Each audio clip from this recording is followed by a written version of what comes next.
We're not going to even wait, folks. We're just going to start the show. No music, nothing. Let's hit it.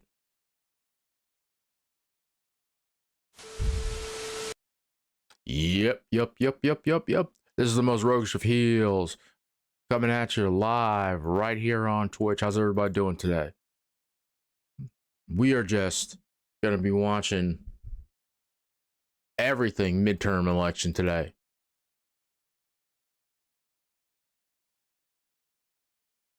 Trumpty Dumpty. That's fucking great. That's the New York Post right there. That's owned by Rupert Murdoch, by the way. The Murdochs own the New York Post, and it is unapologetically like right-wing conservative. It's considered like a major paper in New York City, but it is very conservative. So take that as you will. You got to go back to the early summer of 2015. Yep. To see this. Now, the Wall Street Journal opinion page has been tough on Trump consistently. But the Post now, brutal. The Daily News also.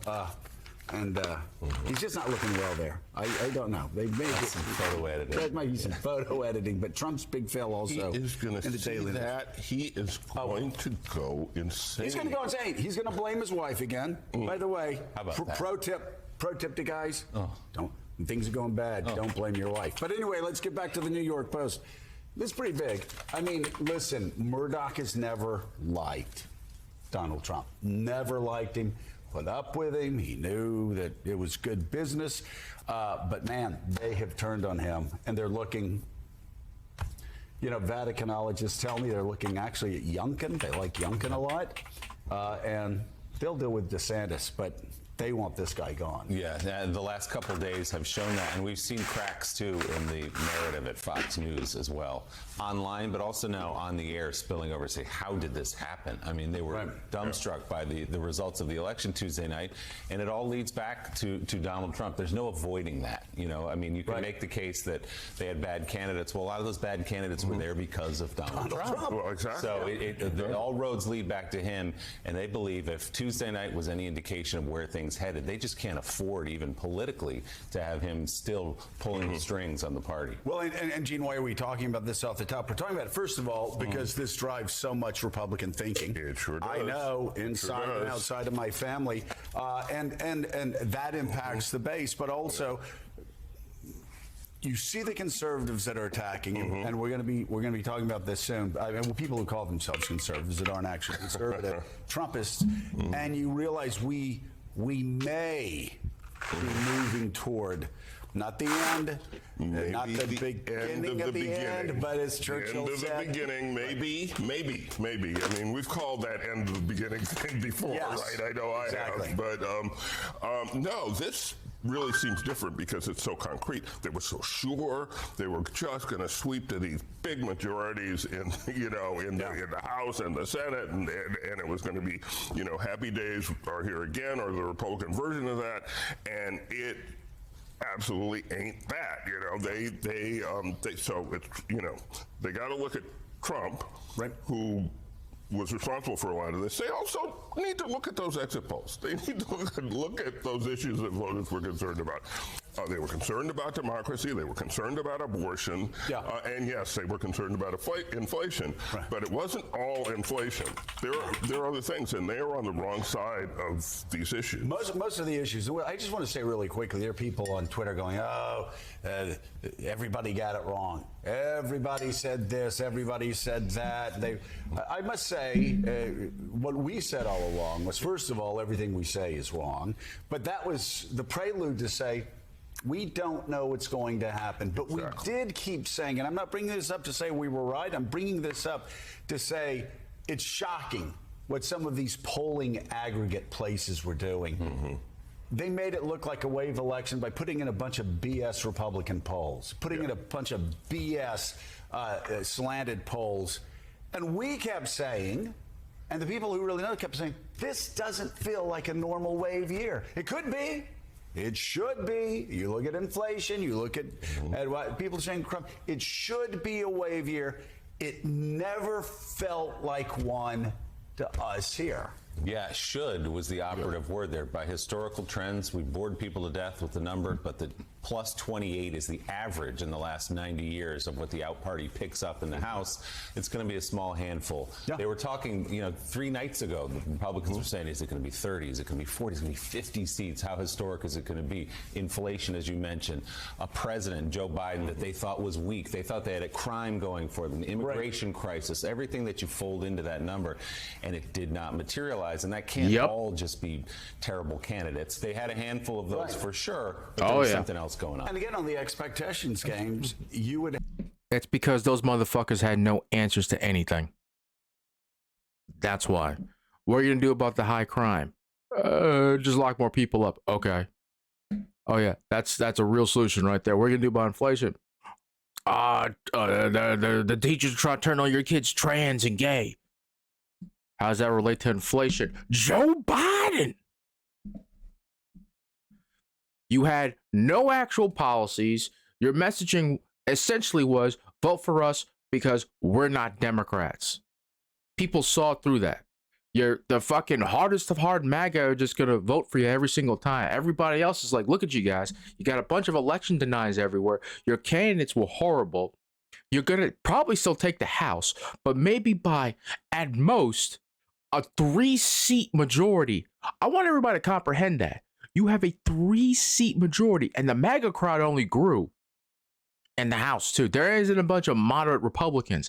And whoever's in the leadership, whether it's going to be Kevin McCarthy, who's going to be watching his back every day he's in there because the knives are going to be coming out for him. He's going to have to placate Gosar, Jim Johnson, Marjorie Taylor Greene.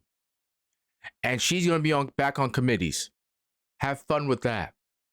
Had fun with that. And they're going to default the debt ceiling. And that's going to scare the shit out of Republicans because everybody is going to know it's them. And when it's 2024 and the economy is still in a recession, or dare I say a depression by then, because we defaulted on all of our debt because Republicans refuse to not placate the fucking worst of the worst in their party. And they're so afraid of getting labeled a fucking rhino.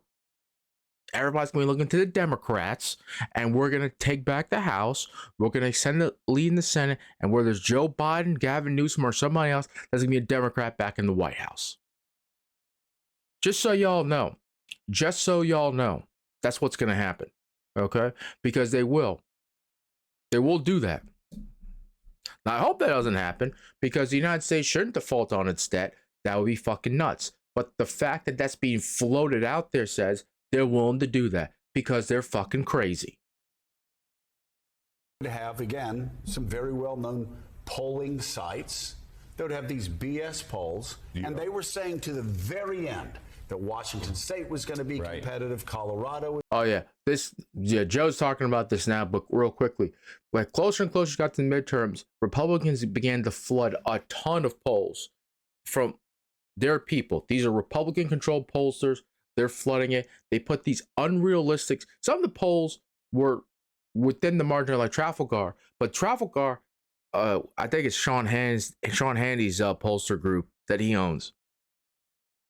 The last election cycle, they got a lot right. That's why they got a high grade on 538. This cycle, were they off on a whole bunch of it, but they did flood the polls, which said that there's going to be this huge red wave. That didn't fucking happen. Okay? It was barely a trickle.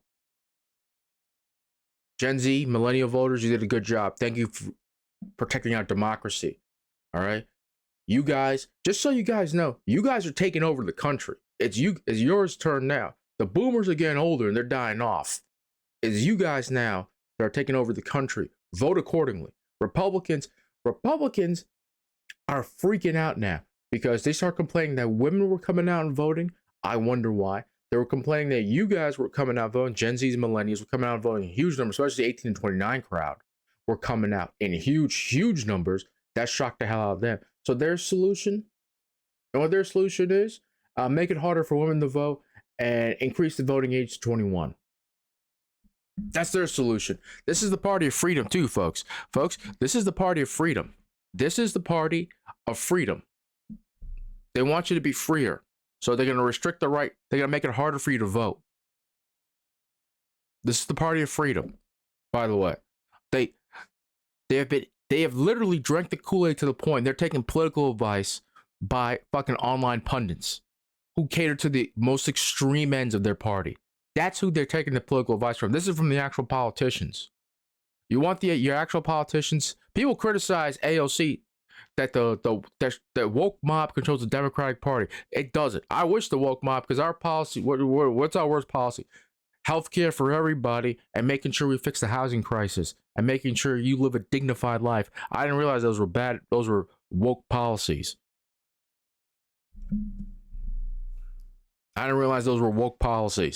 I'll take those woke policies if those were the actual policies. Okay, but the Republican Party, it's owned by like literally online conspiracy theorists and trolls. Believe it or not. Was going to be competitive, that New Hampshire was going the Republicans' way. It was just all a huge, massive lie. And I hope that, and some of these people are very well known, were being very angry that anybody would question that this might be a split down the middle. Absolutely. And, you know, what I kept wondering was, if anybody who's been paying attention to U.S. politics since like 2015, why would you think that any election is that predictable? It never is. Because the unexpected always happens. That's our politics these days. The country is polarized in a way that it hasn't been in my lifetime. I'm not saying it's the most polarized ever, but it hasn't been like this. Dobbs was an earthquake. It just seemed to me like an inherently unpredictable situation, and I never bought into these polls just saying that, oh, well, you know, wait. It just didn't seem right. And Willie, you had these things that we had worried might be too abstract for voters. One, not Dobbs. One of them was January the 6th, and we kept saying, like, this obviously, we're horrified by this. Is this going to be brought home to people? And I really do believe Paul Pelosi being attacked by a guy quoting MAGA. And it wasn't just the attack, because as we know, there are people who are crazy on both extremes. And both extremes, obviously very capable of violence. Just ask Steve Scalise. But I'll give you the Scalise one. That fucking guy was stupid. Of Republicans, the reaction of Donald Trump, the mocking, the ridicule, the hatred. It actually, they drew a straight line from January 6th, which may have been a little too abstract. Maybe we're a couple of years for some voters. And they brought it all the way to Election Day. The Republicans, the hatred, the animosity, all the things that we were talking about and asking, why are they being this way? Show a little grace. They actually pulled January 6th and the threat of political violence coming from the MAGA right. Right to Election Day, and they paid for it. Remember, Joe used to be a Republican. He's independent. I think he still has some Republican like ideations there, but like he's right too. Like they kept pulling this stuff too, and like that shit scares fucking voters away. You know, like your base will continue to vote like the stands that they are, but like everybody else looking at you like you're fucking nuts, dude. You're putting up election deniers and shit. You're putting up people who are talking about, yeah, I'm glad that Paul Pelosi got fucking based on like what? That you got Elon Musk. Oh, don't worry. I need to find the tweet again about what, like, with Elon Musk. This man is having a fucking day, dude. I have to like find it. This is yes. There are big titty girls on Twitter. Get over it.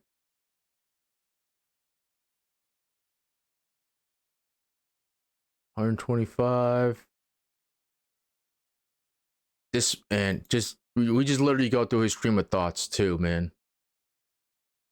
I don't know what this man is doing, but Twitter's gonna slowly melt away, and he doesn't give a shit. Specifically, I think this is unironically his supervillain arc. Is like Twitter being destroyed by him. This will be his unironic supervillain arc. How many votes that smirk is costing Kari Lake right now. Yeah. The way she reacted. Keeping it sort of close. spurt. And by the way, some of those people have learned nothing. The jokes about the attack on Paul Pelosi continue. We're going to show that in just a minute. But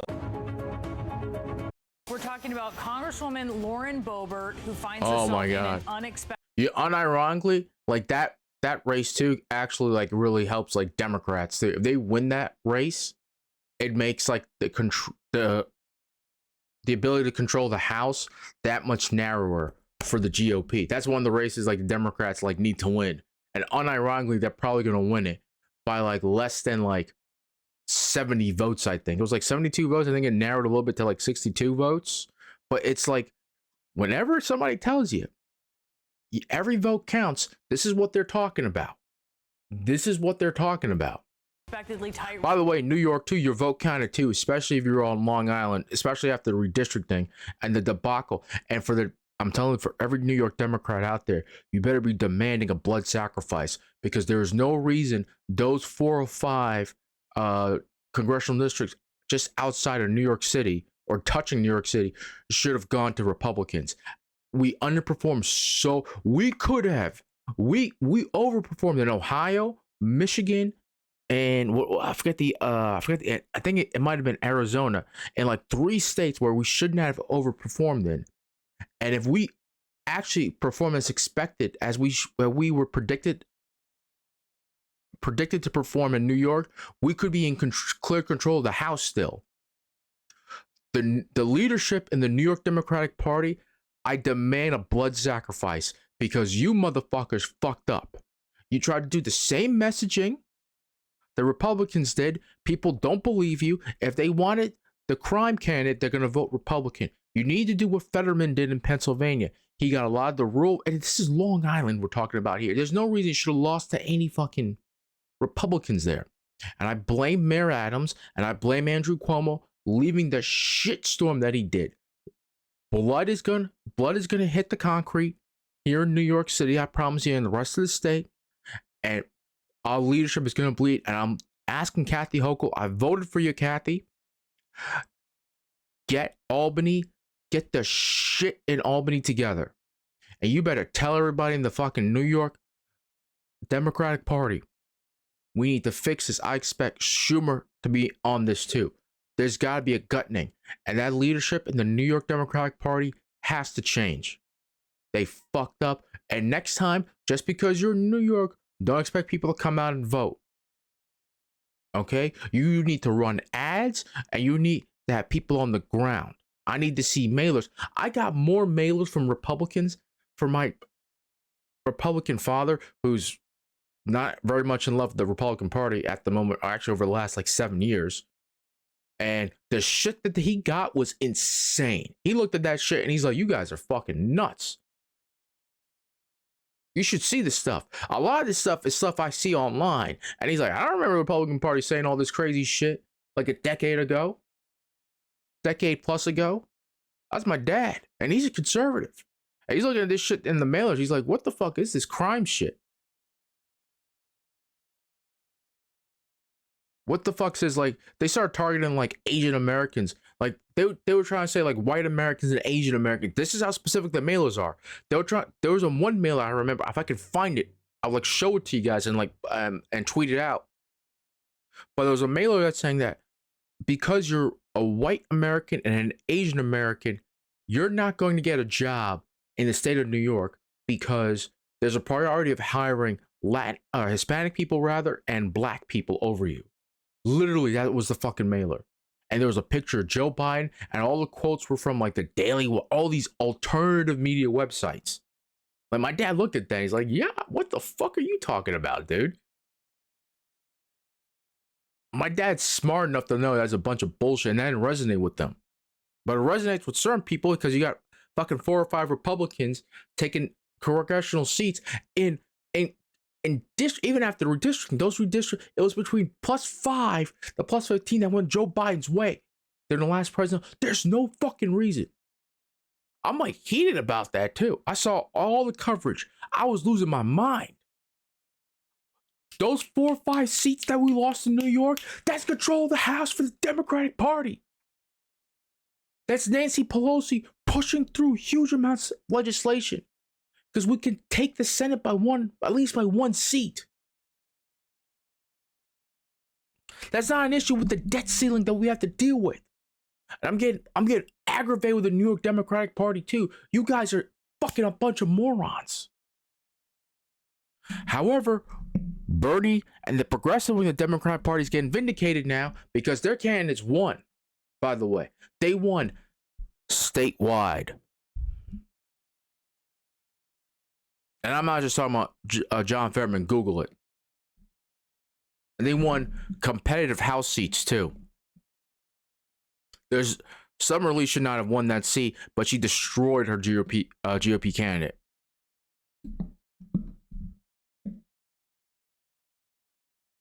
Y'all need to change in New York. All right, I demand a bloodletting in Minecraft in New York. Sick and tired of this shit. Y'all barely campaign. I barely saw any ads for Kathy Hochul or for like Chuck Schumer. I understand like those they're relatively safe, but let me tell you something. I was getting real worried about Kathy Hochul. Race in what was supposed to be a reliably GOP district. I mean, very reliably GOP. She, of course, is a vocal Trump loyalist. She has national name recognition. As beloved by Trump Republicans as she is condemned by liberals for election denialism and antics like heckling President Biden during his State of the Union address or posing with guns for her family Christmas card days after a deadly school shooting. So what's happening with her? Well, right now she is very narrowly trailing Adam Frisch, who is a former Aspen City Councilman right now, by less than 100 votes. He is ahead of her by that. So let's zoom in here on Pueblo County. The symbol and the real world consequences of like her losing her seat are so delicious. But the symbolism would like just, I would lose my fucking mind if she lost. And if she lost this way too, but this is not a competitive district. Like she said, this is like, this went for Donald Trump by big numbers. And this was a very safe seat for Republicans. Colorado Springs to see why she and her campaign may be very worried. They should be worried because this is a county that trends Democratic. And I spoke tonight with Gilbert Ortiz. He is the clerk there in charge of elections. And he told me that all of their outstanding votes to count were all Election Day votes. They actually just reported out 2,000 of those votes that he told me they were going to report out. But the teams here, they are exhausted. They've been working 18-hour days. They need sleep. So they're not going to be done here. They're going home for the night. They're going to be back tomorrow at 9 Mountain Time, which is, of course, 11 a.m. Eastern. And they're going to finish the last 2,000 approximately votes. Hobbs is going to pull through. John and Jake, that's going to be essential to really seeing what happens in this race. The big counties in Arizona are still being counted. That's why it's at 76%. In Maricopa, she's going to win. It's going to be a narrow race still, but Hobbs is going to win. And then Carrie Lake's going to say that there's fucking fraud with no proof. Race that now a lot of people are watching that they didn't expect they would be. That's interesting. I have to say, one of the things that makes me think maybe Boebert is not necessarily in trouble is that they're election day votes, because generally speaking, the trend has been election day votes tend to go Republican and early votes tend to go Democratic. But am I wrong about that? No, early votes tend to go Democratic. Election day votes tend to be more Republican votes. That's certainly what happened in 2020, and we see more of that this year. It's it's an individual district. Kodak won, even though like 8% of the vote went to this like independent third-party candidate, and she was being propped up by Republicans to steal votes from her, but she's able to pull through in Oregon, which I was like going to lose my mind if she lost.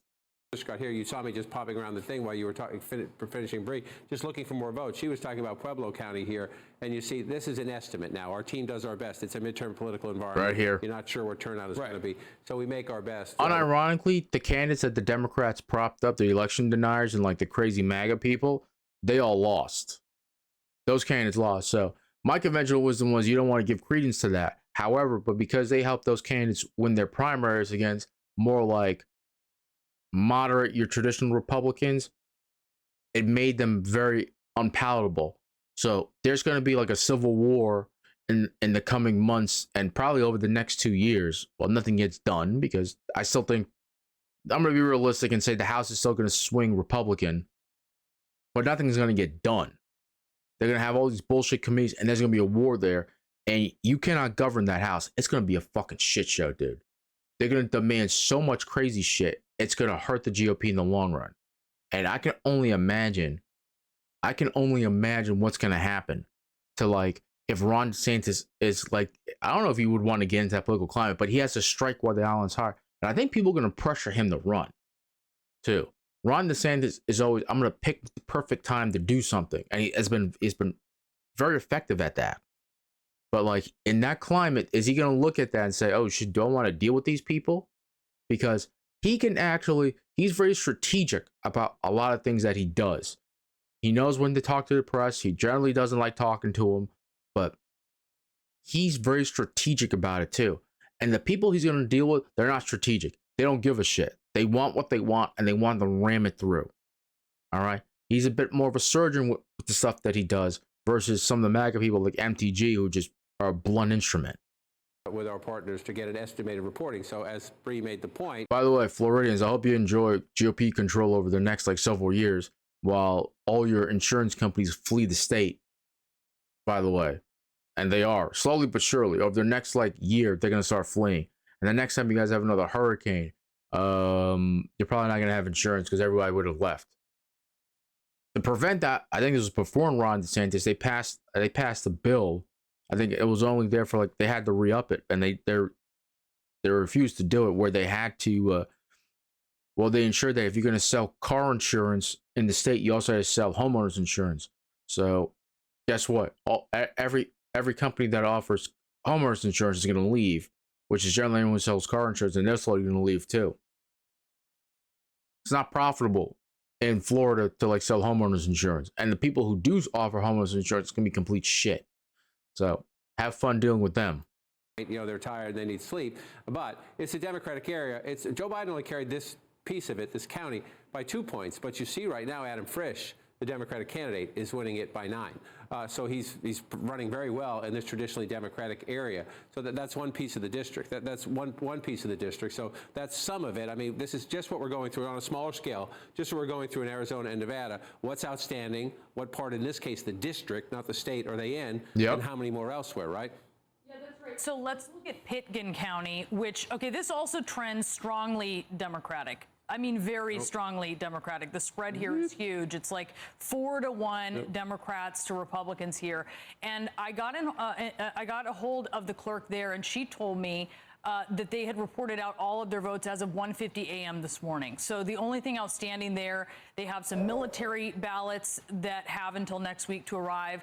They have some cured ballots. They have a very, very small number of ballots that actually went to other counties that they are going to be counting. But this is important to look at because this is an area where, I mean, he's actually a former Aspen city councilman. So he is just raking in the votes here. Right. Yeah, although it's small, it's a small county. Small county. Again, Biden carried this small county by 52, and so you see him carry it there by 59. So again, he's overperforming the president in the congressional district. That's always a good thing. You're waiting for those military ballots, and so you wait.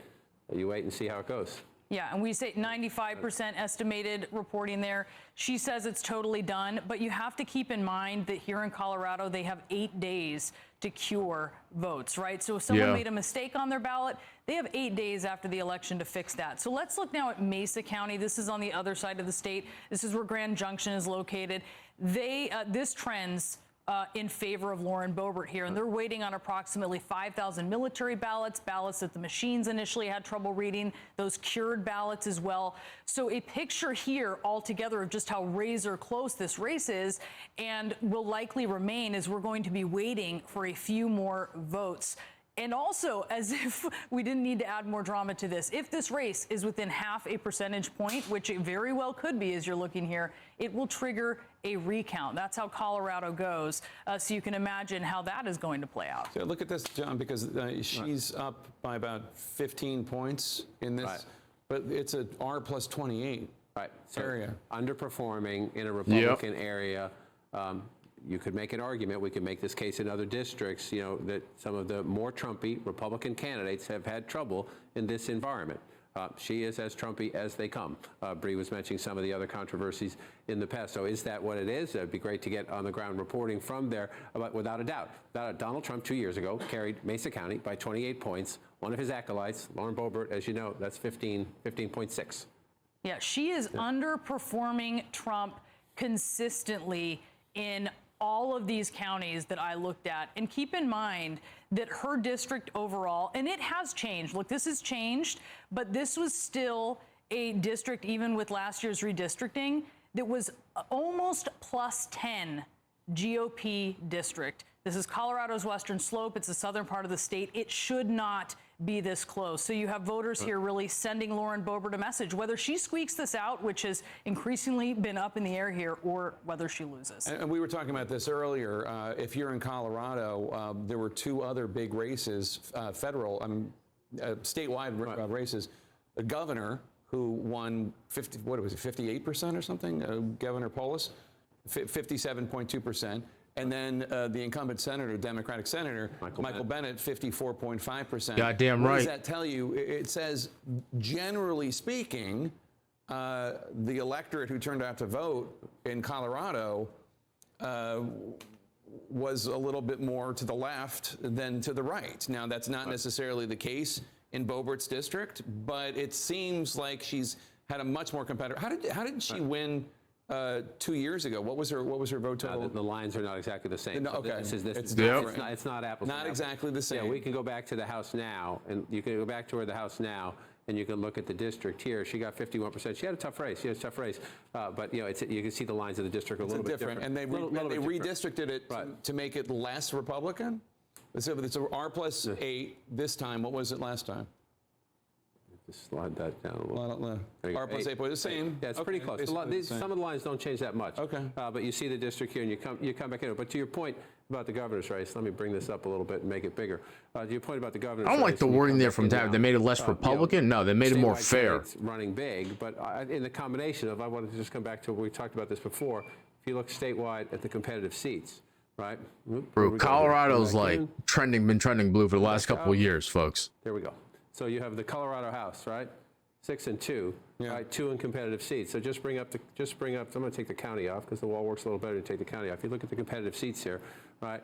It's another state. We're not sure about this one yet, right? We're not sure about this. It's another state where in competitive seats you have the Democrats doing better than the Republicans would have anticipated in what they thought was a Republican year. And again, in this one here, you see the 6 leading the vote in 6, Republicans leading in 2. Democrats leading in 2 of the competitive districts, which includes this one right here. That is not the dynamic Republicans were thinking about 2 weeks ago, 4 weeks ago, 6 months ago. But that is our dynamic today, the day after Election Day. And also don't discount the fact that Bennett and Polis were, pulling Adam Frisch with them with voters that went to the... Very, very strong candidate with statewide help. But to Brianna's point, often those military ballots overseas affect the margins in the end. They matter here with a 64-vote lead.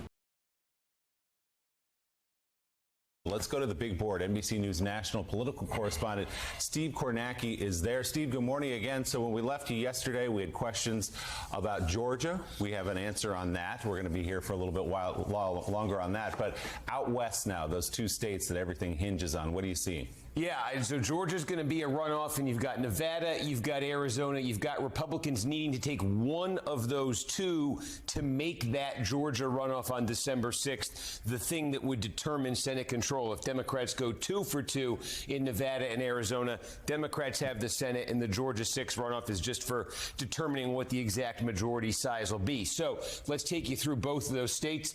And we got some votes last night and overnight in both. First in Mark Arizona. Mark Kelly's going to take that. It's going to win. Mark Kelly's going to win. 95,000. That's up a little bit more than 10,000 from where it was at the start of the evening last night. Oh, wow. The major development in Arizona was Pima County, where Tucson is. They released a batch of early votes, heavily Democratic. That boosted Kelly's lead. And we got 60,000 plus votes out of Maricopa County, biggest county in the state. And again, Kelly was winning those votes by about 12 points over Masters, so it allowed him to pad his lead. lead. What is Blake left Masters, to come what a horrible in Arizona, candidate. Two types of votes. Another here. Trump 60,000 left. personally of the same chosen type that candidate. was counted last night. Those are votes that were dropped off or that arrived over the weekend, Friday, Saturday, Sunday, or Monday. Okay, you got about 60,000 left that fit that category. Democrats are hoping that category, like we saw last night, will continue to help Kelly pad this lead and move it up over 100,000 statewide. What will come after that is, I think, what could decide all this, 275,000 votes that were dropped off by people in person on Election Day. And there's a whole sort of debate here about, are these going to be Democratic friendly? Are these going to be Republican friendly? How much so? Because this was the type of vote, the vote that was dropped off in person on Election Day in 2020 that allowed Donald Trump late in election week to nearly erase all of the advantage that Joe Biden had built up in Arizona. He brought like 100,000 vote Biden lead down to 9,700 votes with this batch of votes. So Democrats are hoping that, you know, with what's left from the weekend, Kelly can build the kind of pad where he could withstand a big Republican vote here.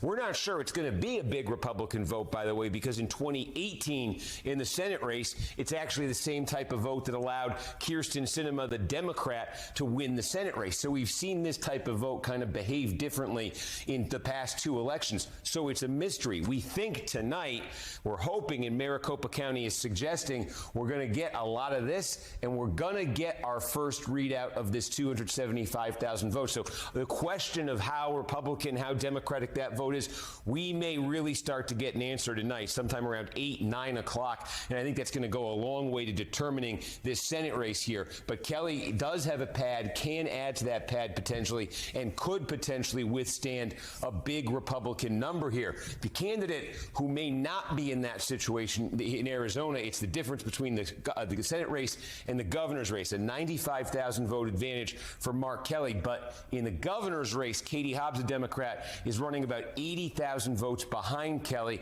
She is only 13,000 votes ahead of Kari Lake. She is in a situation where if that late vote there, that 275,000 I was talking about, Katie is Hobbs. Republican, not even overwhelmingly Republican, there are more than enough votes there for Kari Lake to overtake Katie Hobbs. So there's the potential there for a split result in Arizona, and Hobbs really needs that 275,000, not just to not be Republican, but to be Democratic. So that's going to be key in Arizona.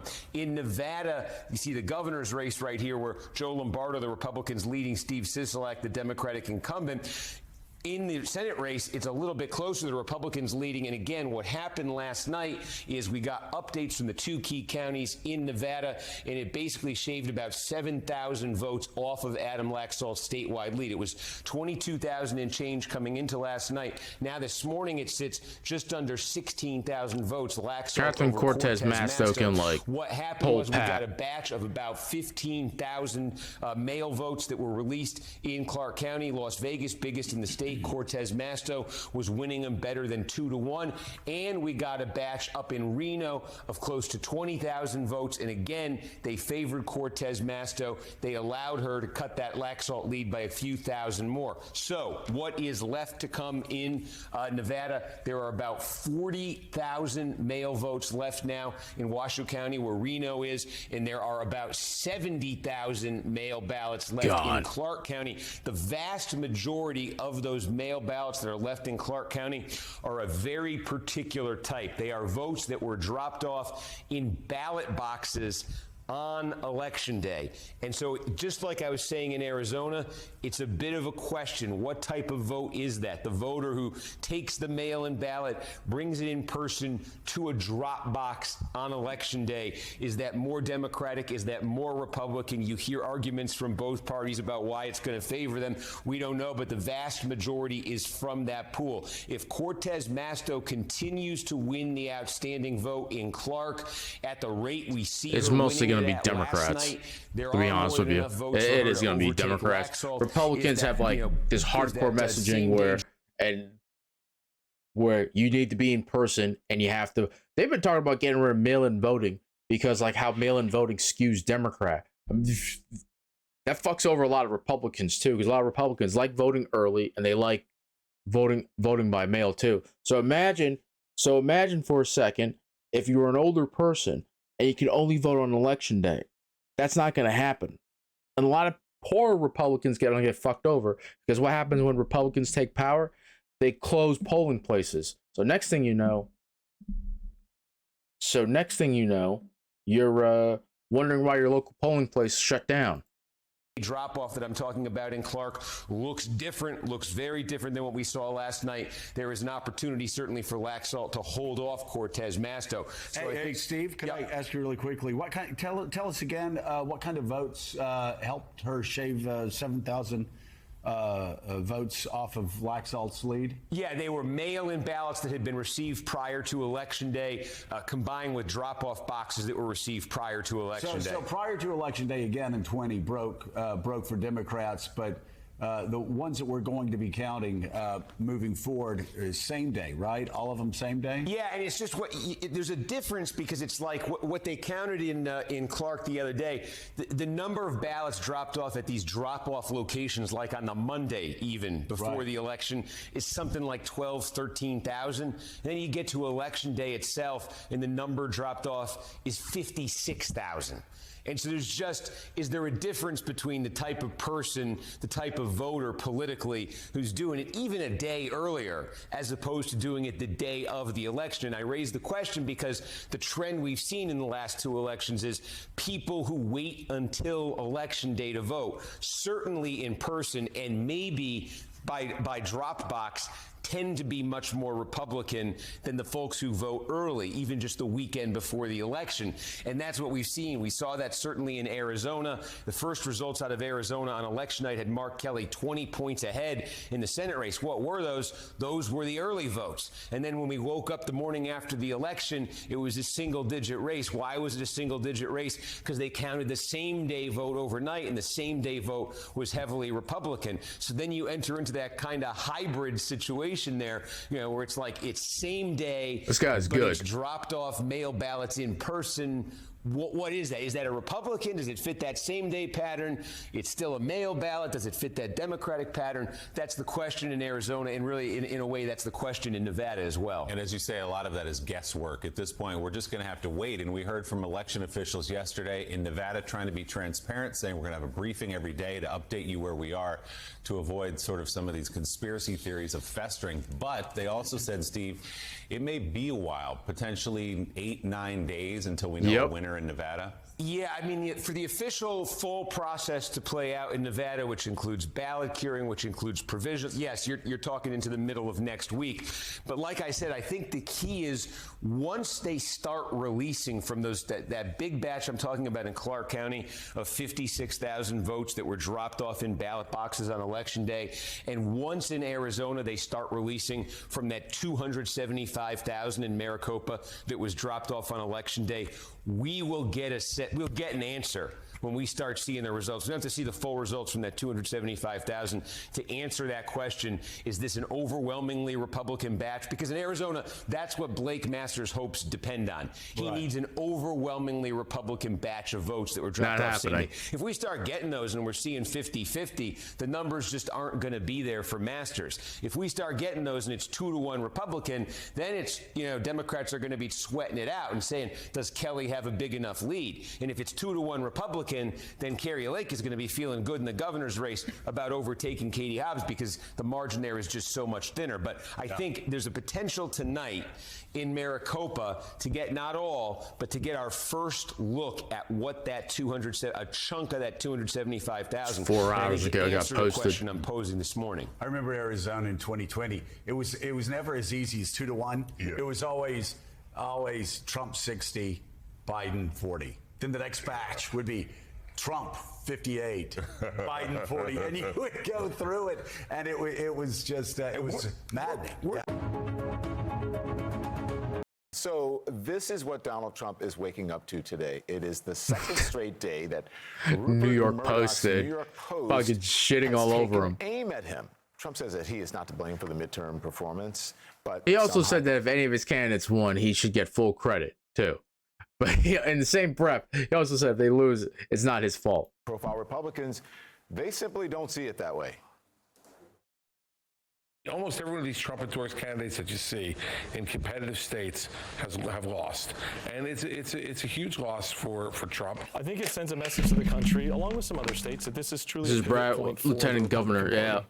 This is a time. Lieutenant Governor for Georgia. Out in the rearview mirror, and it's time to move on with the party. It's time to move on with candidate quality. It's an opportunity to reassess what Trump's role is inside the Good Republican luck Party. with that, by the way. Good luck.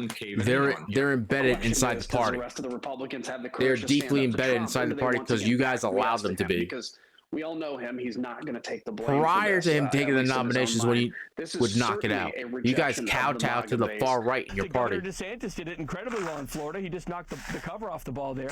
And I think people are now saying, okay, we're moving forward. And if you just look at the Trump versus DeSantis stuff today, it's a heck of a lot different than it was just 3 months ago and definitely a year ago. You know, I think Governor DeSantis is the biggest single winner of the night, and he will almost certainly become the rallying point for everybody in the Republican Party who wants to move beyond President Trump.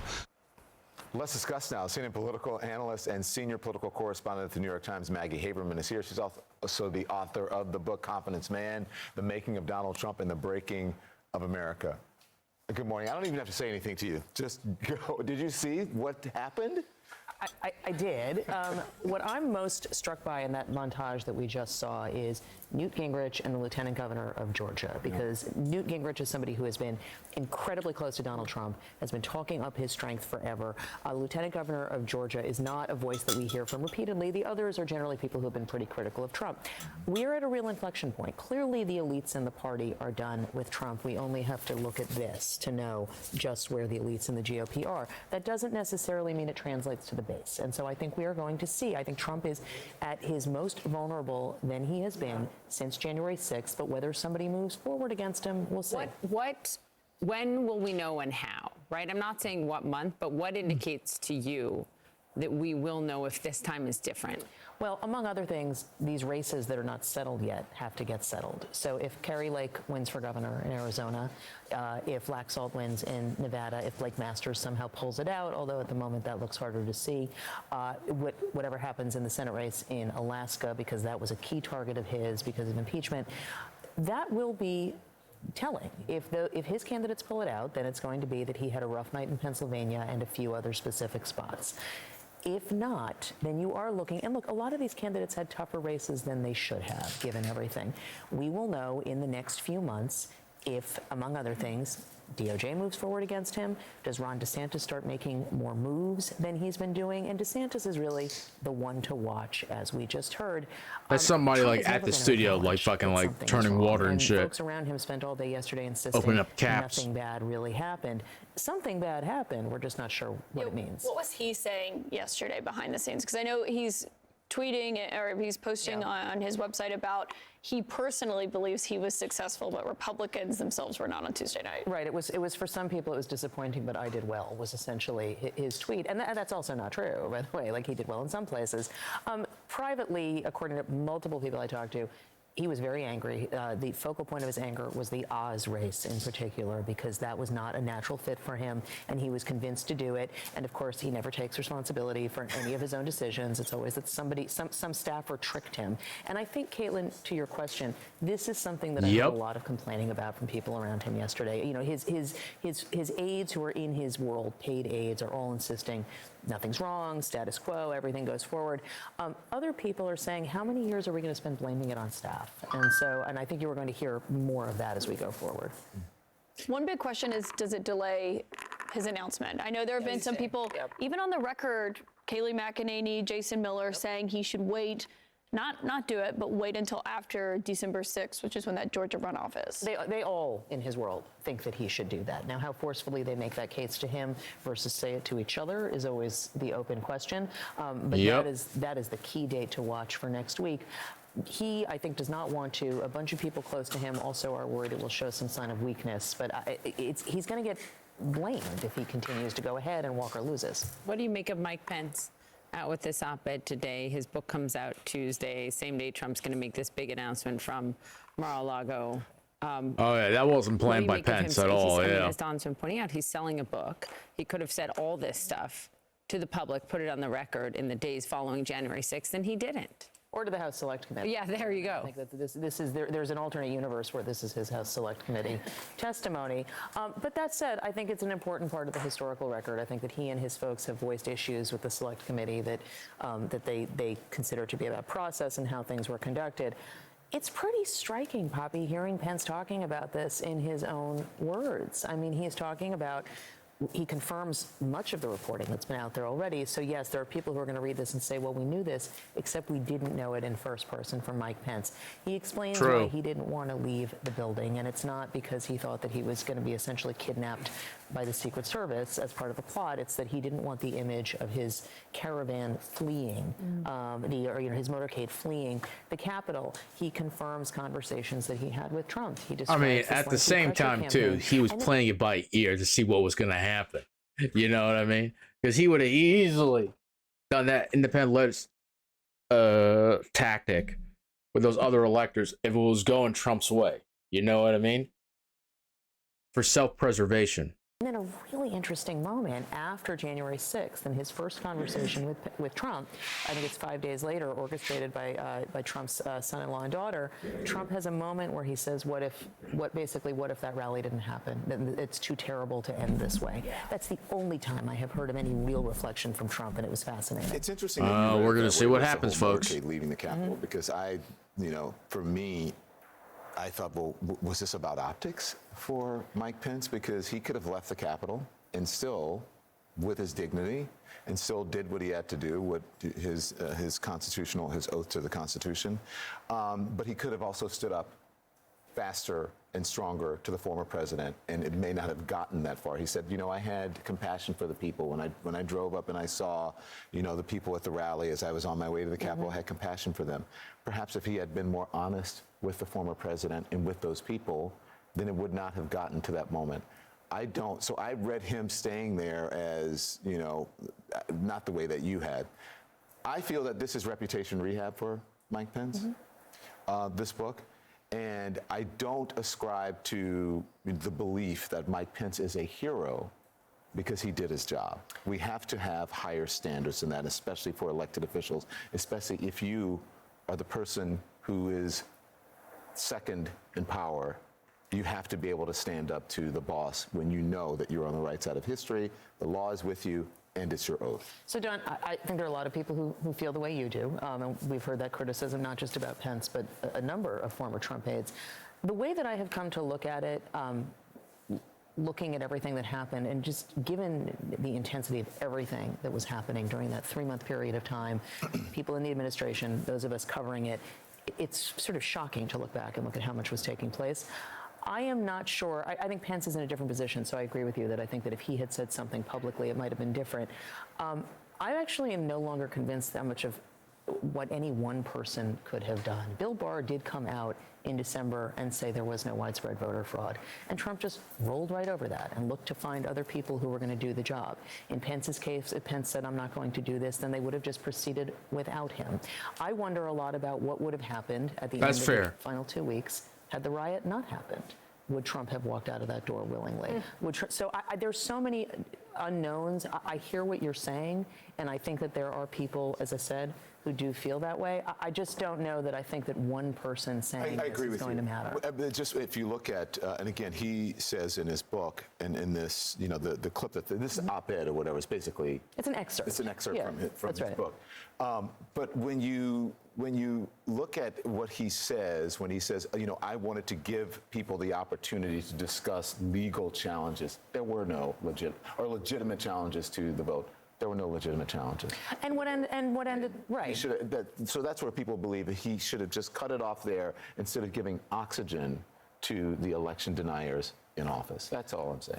And I think it's a very valid argument. Yeah, that's fair by Don too. Understand, where he is coming from in terms of how you can make the broader argument that this is what happens when you agree to sign up for working for Trump, right? And I think that that's sort of part of the problem.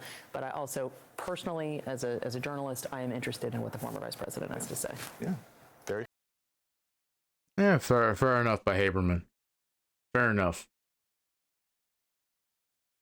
I don't really care. I don't really care what fucking Stephen Colbert says, to be honest with you. It's entertaining, but I don't think you guys give a shit. We'll watch a little bit of Aiden Ross there getting roasted.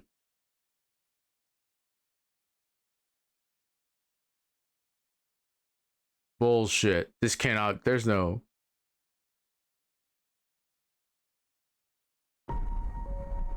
Hold on.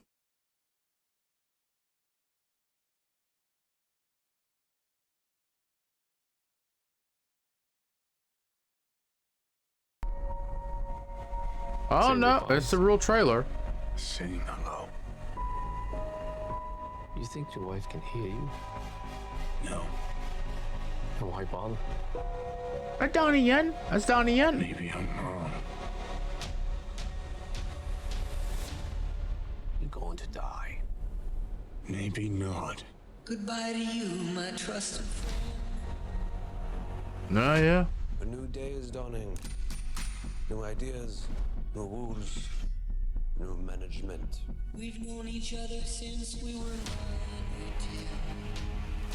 Who is this? The Marquis de Gramont. Challenge him to single combat. Win or lose, it's a way out. I don't sit at the table. Your family does. Please pray for me. I was the black sheep of the family. Man has to look his best when it's time to get married. Or buried. I'm going to need a gun. Goodbye, my friend. It's hard to die.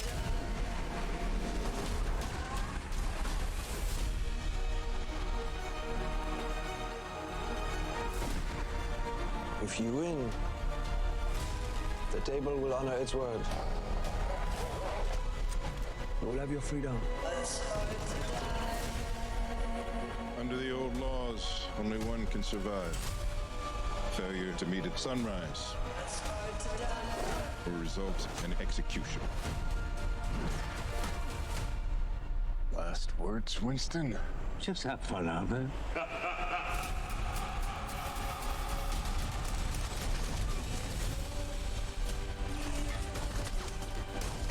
Oh, shit.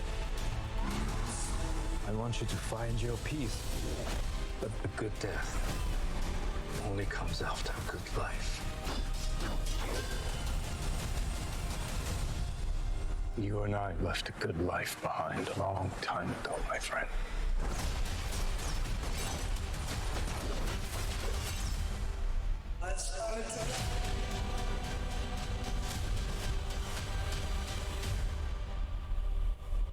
I don't know if this is the final movie. I'll give it a thumbs up. I'm sold, man. Yeah, I don't even need to see a trailer. Just tell me when it's coming out. I'll be there. Yeah, that was a bad loss, but the Telesto's taking control. This is actually pretty good. This is just, I think they're just doing a rework and they're just having some fun with the rework. They keep people engaged in Destiny. There's a little bit of drop off there. Let me pull up some pretzel rocks. I have to run to use the bathroom real quick. The Mets are making moves. DeGrom is actually looking at an offer at the Rangers, or with the Rangers rather. So we'll see what happens. Fuck this guy, dude. Fucking went along with all the election denying shit.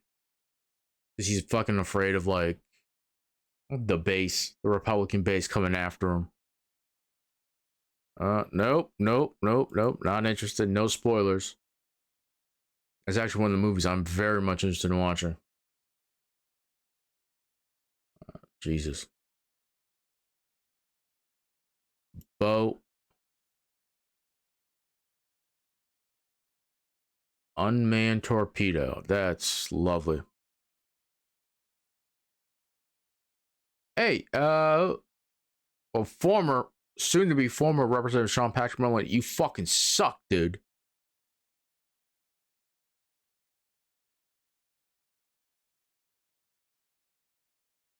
That's an actual trailer. Okay, Blood of Elves. They're doing their own thing with the Witcher franchise there, and some people don't like it. The Witcher franchise is kind of and I don't care, dude. You covered up a sexual assault.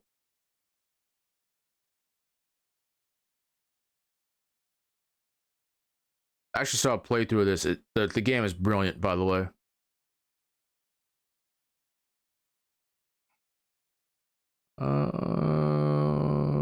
Twitter's collapsing. We can watch a little Ludwig. We can leech off of Ludwig a little bit. Let's see what else.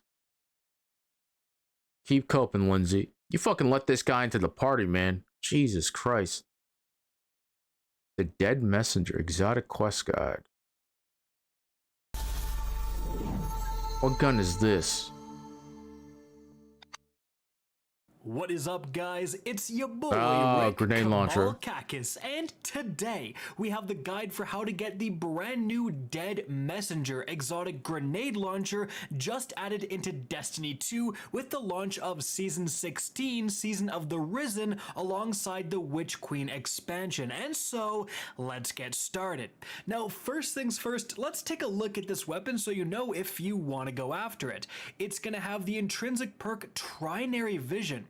One-shot handheld grenade launcher, projectiles release a fan of 3 energy waves on contact with the ground. It also has the ability to switch between the 3 different elements of solar, arc, and it's just like the void. hard light. And as you can see from the background gameplay, it's basically a super juiced up wave frame grenade launcher with a substantially bigger killing radius, and especially being able to switch elements, that's perfect with elemental well builds. In any event, how do you get it? So this is actually going to become available after a few different quests, so we are going to go over those, just go over the order you need to do things in order to get this. So first things first, you are going to need to complete is the initial Season 16 quest, Rising Tensions, and you're going to get this upon talking to Ikora for the first time in the Enclave, as you can see. Now, most of it you do at the same time you're doing like the very beginning mission to the Witch Queen and so on, but eventually it will kind of branch off and you do need to do the PsyOps Battleground EDZ on... Okay, I don't have access to PsyOps because I don't have that, whatchamacallit, that that season pass. Yeah, that Oz one, I was actually shocked. Oz was not one of his. Oz was one, but he was I don't know, I thought he really liked Oz, but from what I understood, he actually wanted to endorse Oz. Oz was one of his handpicked guys, but I think maybe I'm confusing him with somebody else, but he didn't want to endorse Oz. Oz was not the right candidate for the job. It was am I confusing McCormick with another race? I think it was that McCormick guy. But I don't think he liked McCormick that much, so he settled on Oz.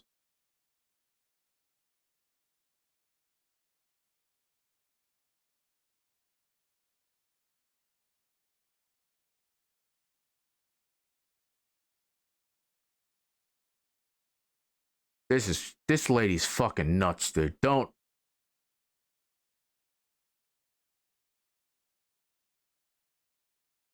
Yeah, they have. If they won at least like 2 or 3 of those seats in New York, this wouldn't be a fucking problem.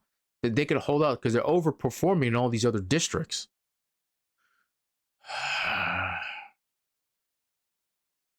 RAM Forensics. Okay. Let me go ahead and just play Pretzel Rocks real quick, guys. I'm just going to run and use the bathroom real quick. We'll get back to watching some more videos, and then we'll actually play video games.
All right, people, we're back.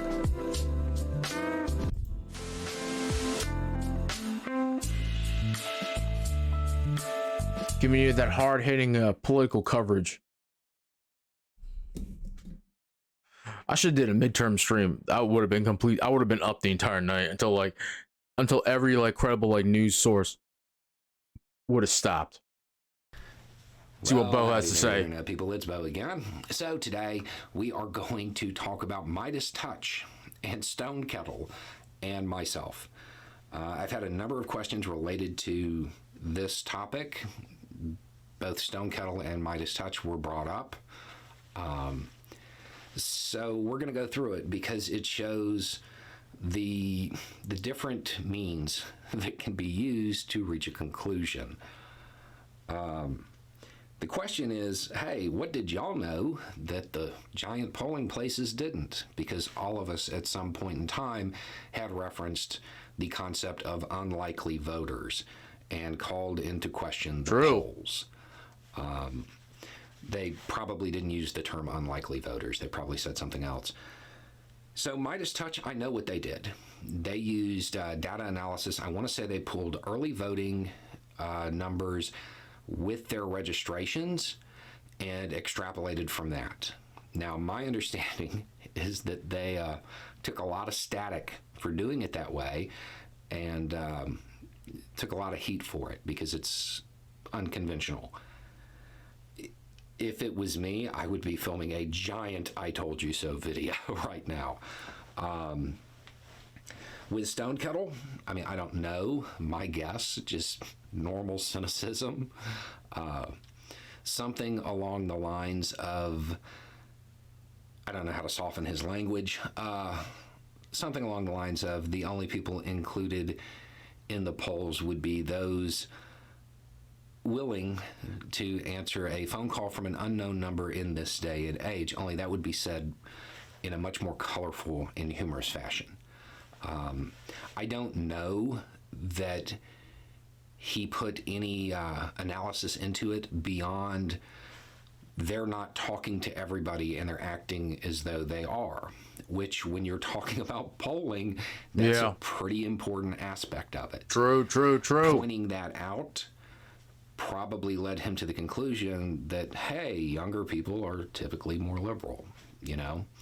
And the younger people also again, came out to vote. I don't know. Thank you again, Gen Z. Me? And millennials. Y'all told me. Y'all told me. The analytics that YouTube provides is scary. And I noticed that not just on mine, but on a lot of more progressive channels, the demographics, the younger demographics were increasing in watch time. Yep. That's what really led me to start looking at it, and then looking at the engagement on social media. That's how I did it. Not quite as scientific, but it led me to the belief that there were going to be people showing up that nobody was counting on, because the demographics involved typically don't vote in large numbers. So now they did this time. So this shows various means to reach a conclusion. The media in the U.S., generally speaking, they put a lot of emphasis on polls, and the reason they do that is because they're typically right. They are typically correct.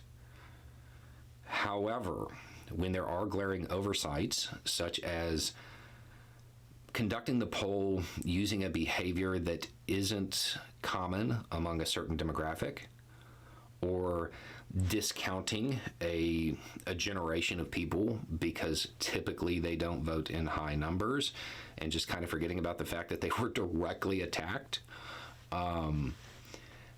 that can skew them. And that's what's happened. They're going to have to come up with a new method of polling. Calling people's phones, that's not going to work. And I would also suggest that journalists should stop putting so much emphasis on polls, because that in and of itself is an advertising mechanism. That bandwagon mentality. I don't know, maybe bring the candidates on, ask them questions. Let them talk about their platform in their words. And Depends if the candidate wants to, like, come on now. I don't know if you've noticed, like, most candidates now, they're picking and choosing which networks, like, they go on. They prefer, like, favorable coverage, especially, like, down the line. I wish there was, like, a mandate that forced candidates to do more debates. I just think that if you're running for office, in my opinion, a lot of people share this opinion, I think you have to debate. And I think it should be more than one debate, especially for a congressional seat. And especially for the presidency, it should at least be 2-3 debates, you know, and different networks should have to carry it. And allow the viewer to fact check it or see if it's even worth fact checking. A lot of the candidates, had they been allowed to just speak, their turnouts probably would have been even lower. There are a number of candidates who didn't win, but captured a decent percentage that if people knew what they were really like when they weren't reading a script, they probably wouldn't have voted for them. Democracy requires advanced citizenship. Polls, it's a guideline, but the polls have to be accurate. And they were accurate in measuring what they were measuring, but they were only measuring part of the picture. And that is why a whole lot of Disney princess younger people who are often forgot about showed up. And the pollsters weren't ready for it. Anyway, it's just a thought. Y'all have a good day. Godspeed, Bo. The man with that fucking beard, dude. I wish I could grow a beard like that. I do not think I could probably grow it like that if I had like 3-4 years to do it. I do not think I can keep my job if I grow a beard like that.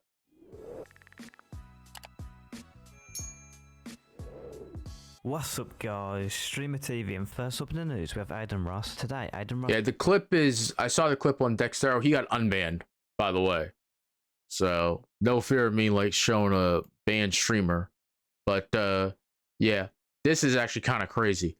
He actually, like, he got swatted, right? You can hear the cops, like, in the background. His friends were there. His friends were getting upset. They got into an argument. Nothing happened. But, like, it's pretty fucking nuts. By the way, it's like a scary thing, too. Just, there are laws against it, too. He's out in LA, too. So it's, you may not like the guy for whatever reason, but, like, this is a scary situation for anybody. And you can very easily, like that, go in a very, very bad way. You know what I mean? All right. I think there's only been one person so far that I know of, rather, that was killed during one of these swattings as a streamer. But there have been people who have been swatted, regular people who've been swatted, who act, you know, when they don't know what's going on. They tend to make a movement that's perceived as a threat and then get shot and killed. Generally, if you're a streamer, there's an expectation that probably you get big enough, you're gonna get swatted. So you act in a very specific manner to make sure that everything's okay. Now, depending on where you are and what police department's coming to investigate the swatting, you know, the interaction is going to be very different. You know what I mean? Like, for example, depending on the police department, I think Seattle probably does it the best. I mean, if you can contact them, they have like their own like section or department that deals with streamers, and like there's a number, you know, there's a number you can call about this stuff. You give them a personal point of contact as well. But if they get a call in and something serious, as like, you know, there's like something serious where, like, generally speaking, they're gonna have to come investigate. They're gonna come in and investigate. All right, and SWAT gets involved. They walk around your house. They see that everything's bullshit, and hopefully they can find and prosecute the person for doing this fucking nonsense. But like, this shit's dangerous. It's not a joke. And people think that this shit's funny until like somebody gets shot on stream. You know, it is what it is. But he did get unbanned from what I understand because it was a swatting. But generally, I think in the TOS though, like you can't show like the you can't show what it is, like the fruits of a crime or something like, not the fruits of a crime, but a crime in process or something like that, or like a violent act in process. Ross was briefly banned from the platform after a recent stream featured him being swatted while streaming for the second time in just over 3 months.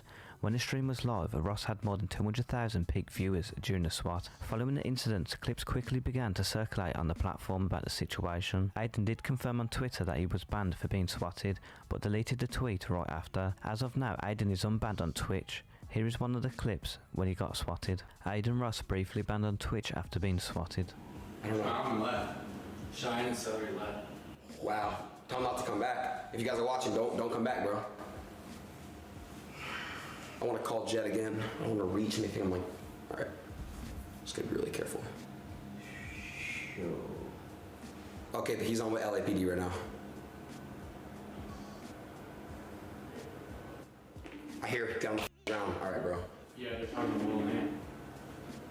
David, I'm streaming. Everyone can hear you, so don't say anything crazy. We're on it. We see. I was watching. Jet is already on with LAPD. Said he got connected with the guy from LAPD. I think they're in cuffs right now, though, because I heard someone say get on the ground. So just let me know. Jesus Christ. Let me know, bro. 16-year-olds. A lot more shit than swatting's gonna happen to him. Yep. Insane. Yep. That kid's actually going to jail. Bro, that's fucking nuts, man. All right, bro. Just let me know. 21 Savage calls Trainwreck TV ugly. Anonymous with the 5 get this. Whoever you is. Phase them. Yo, what's your?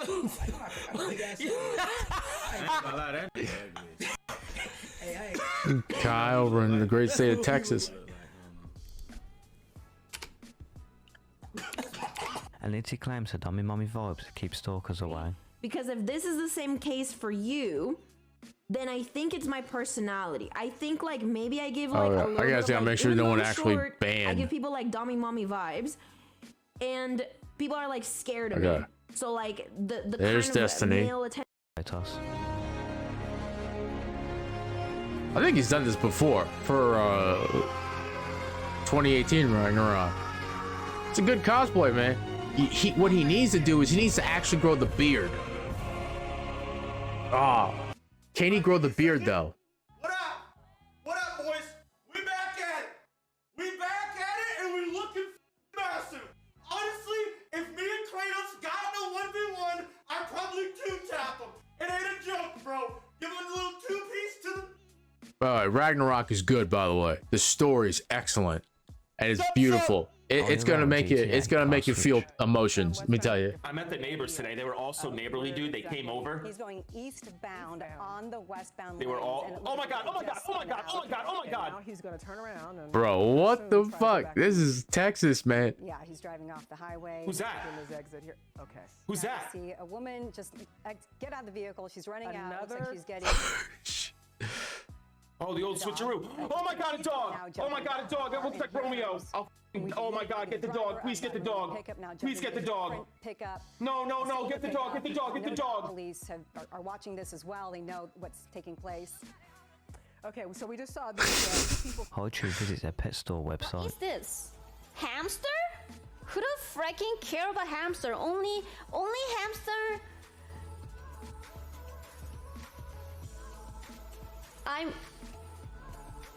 Don't Google. What is that? What is it? Not hamster? Oh, she's gonna Google it. God Isn't bless that you. Hamster? Xhamster.com. What is that? To tell you the truth, that's permanently in your Google search now. Google knows now, Hot Jobby. Like, okay, I'm awake now, and it's like, no, I'm in like a weird AI version of my bedroom. And nope, this is something's weird, something's off. And then something really strange will happen, and I'll wake up again, and the same feeling happens. It's like, okay, I'm obviously not. This is not real because this is not real because my bed frame is not 10 feet around the bed. Like, this is not accurate, right? Little puppies want to play. Oh, I love Rottweilers.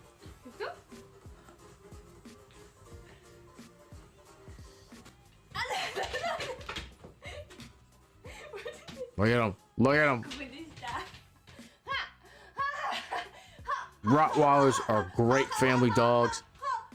One thing, you do actually need to train them. Like They are a quote unquote aggressive dog breed.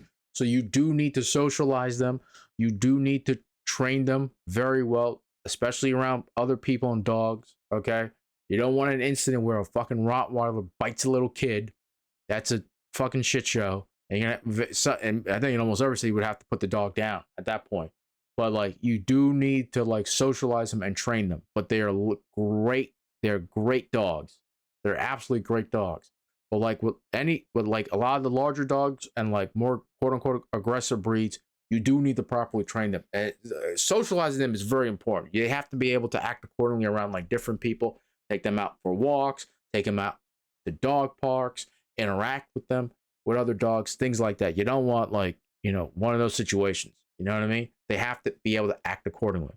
They bark at like a stranger, it's one thing, but like, you know, they shouldn't come off as aggressive sometimes because like these dogs have bad reputations, but Rottweilers are absolutely phenomenal dogs.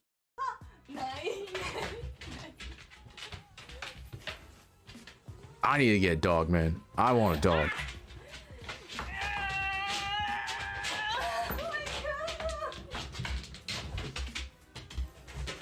It's not like the part where we're creatively thinking about things and we're going to hope that we... Oh, no, brother. We're searching the soul here. We're combing through the Zen garden between your ears, okay? And if you want Northern Lion, God bless you, man. Michaela? Oh.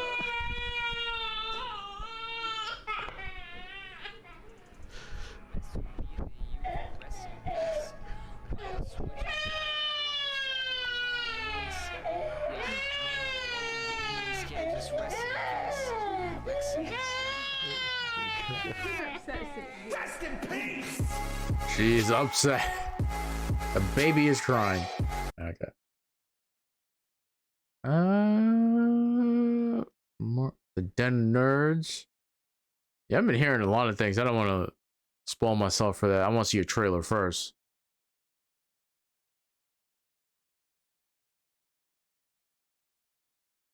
Where's the red wave, Ben? Did not happen. Yeah, this was kind of crazy.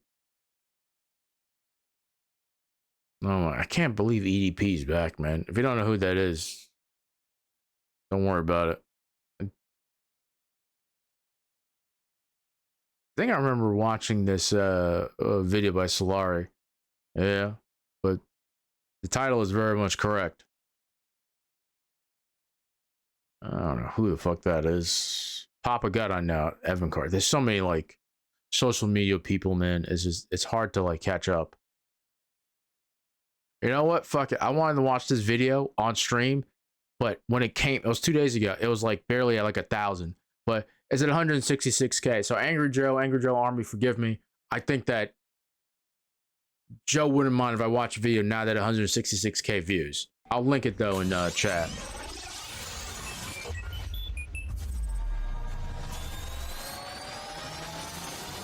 Big fan of Angry Joe and the entire Angry Joe crew. Hey guys, welcome to video 2 of AJS News this week. As you can tell, Alex not here. Alex is out on vacation in Japan. We hope he's having a wonderful time. Oh, lucky bastard. Very Good for jealous. him. So hopefully I do a good job of the news, filling in. This man's an OG here on YouTube. Fucking 3.31 million subscribers, man. God damn. Tell me what you think. And we got Little Joe filling in for Alex. How you feeling, Little Joe? Oh, okay.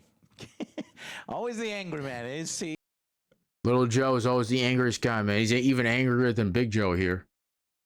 Okay. Elon, I wanted to see, you know, far too many corrupt Legacy Blue. What the fuck do you mean?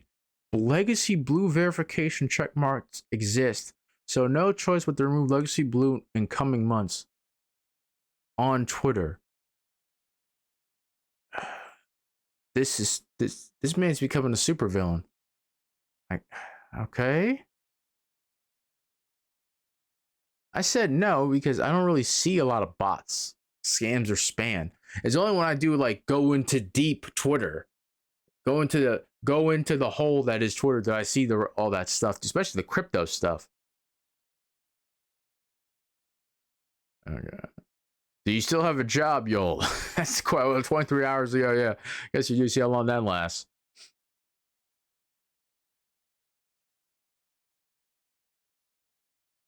I thought it'd be a little bit more interesting. Kelly McEnany. Oh my God. All right, no, stop. Jesus. Okay. Final factor, I think, was abortion. That certainly did motivate the left, but I would agree with former Vice President Pence. He says the rule of law matters, and the rule of law was not right in Roe. We saw even RBG criticize that, Ruth Bader Ginsburg, and Lawrence Tribe, and he said that Roe v. Wade and overturning it was profoundly more important than any short-term politics. The victory that happened over the summer was a victory for the rule of law, and it is far more enormous than any slight margin in the House could have been. So we've got to look at the long game. Abortion's going to go away.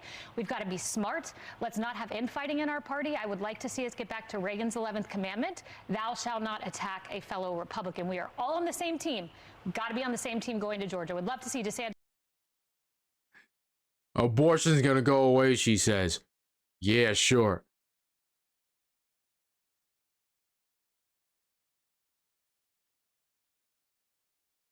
True. True, Michael North. True.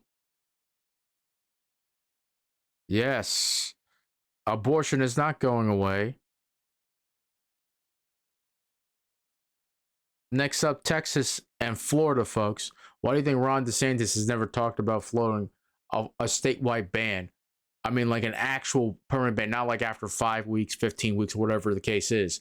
It's because it's insanely popular in Florida. It is popular, obviously, amongst women in Florida. He's never answered that question directly, and he never will.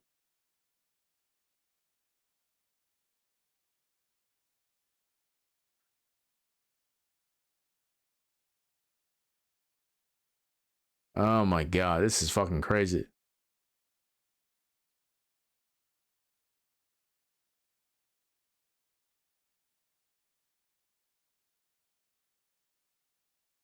This is actually very true. There's a lot of misinformation out there. I'm worried about what's going to happen in Arizona, too. So far, outside of like the ballot Dropbox incidents prior to Election Day, I haven't heard anything yet, but I don't know if that's just me or not. Okay. I believe in you too, Anna.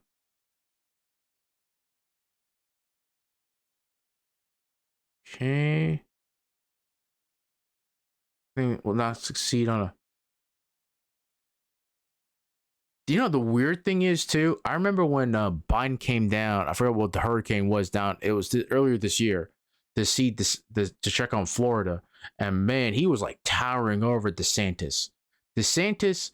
The question is, does DeSantis have enough national appeal to win over independents and moderates? And I don't know. It's the because he's so aligned with the right and the far right. I just don't know. And honestly, when he was debating Charlie Crist, and Charlie Crist was never going to win that race. I'm sorry, Democrats. It's just the Florida Democratic Party, after the gerrymandering, even though those Republican-drawn district maps were illegal, they had to be redrawn. They weren't redrawn before the election. Why in New York our maps had to be redrawn before our election is someone else can explain that to me, please. Yeah, I really would like that. But he pushed those through. So the redistricting obviously favored Republicans. So I don't know. He's liked in Florida, but the guy is so awkward around the press. And the thing is, he's not combative, but he can get combative when he gets really pushed on it too. And the thing is, he can control his little fiefdom down there in Florida with the media, but national media don't give a fuck about you, dude. And you could choose not to deal with national media, but if you're the president or if you're running for office, you have to deal with national media. That's the thing. And they're going to try to crucify you, my guy. So I don't know. And he can say, and the thing is too, I don't know if a presidential candidate can get away with not debating a Democratic candidate. If I was a Democratic candidate, I would want to debate every other week. because he did not do a good job in that debate.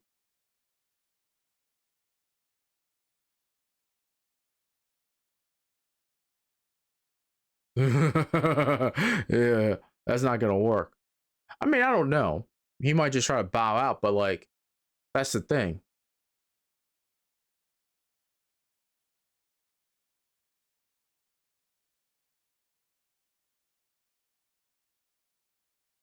Paid for a CFO's corporate benefit. Oh, wow.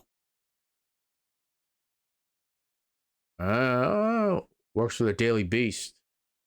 One version of the ledger says, per Alan Weiselberg, next to a 2012 school payment. The Trump org turnover version that doesn't say that. Who deleted that? Prosecutor's not grilling the witness on the stand. Trump org count Jeff McConney.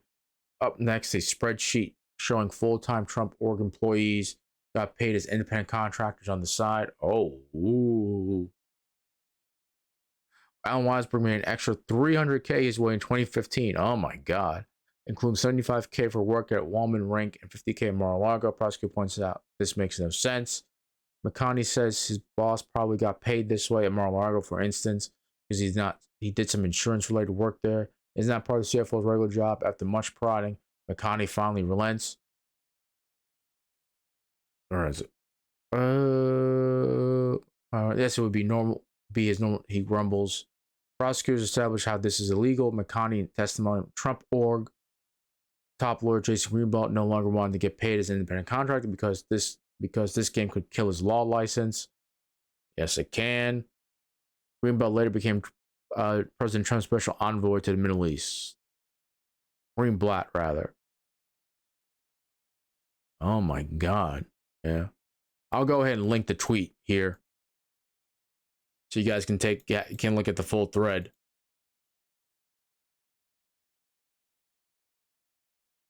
If he's gonna give us this stuff, I'll take a look at him later. Oh my God, these guys. I really do need to get a cup of coffee. I should have got one when I went downstairs. It's all right.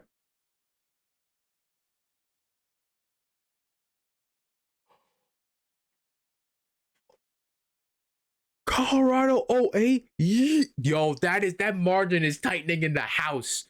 That margining is tightening in the house. Oh my God.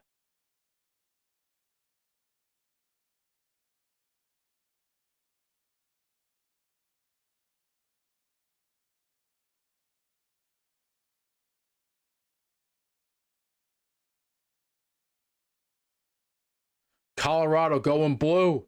Colorado going blue. Oh my God, it's all there. We tell you something, man. You give the people what they want, they'll vote for you. Deliver for the people, they'll deliver for you. Strange concept, I know.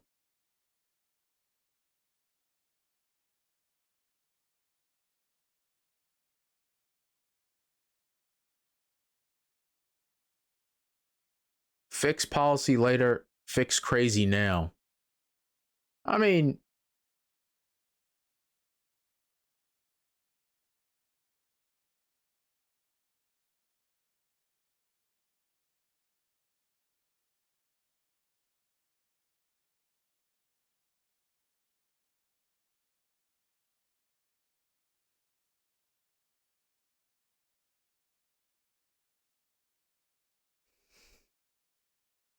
bro, you're not getting rid of the crazy in your party anytime soon. These people, you're not going to exercise these people like that. You realize that, right? Like, these people aren't, like, going anywhere anytime soon. Not the first ballot Hall of Famer, Phillip Rivers.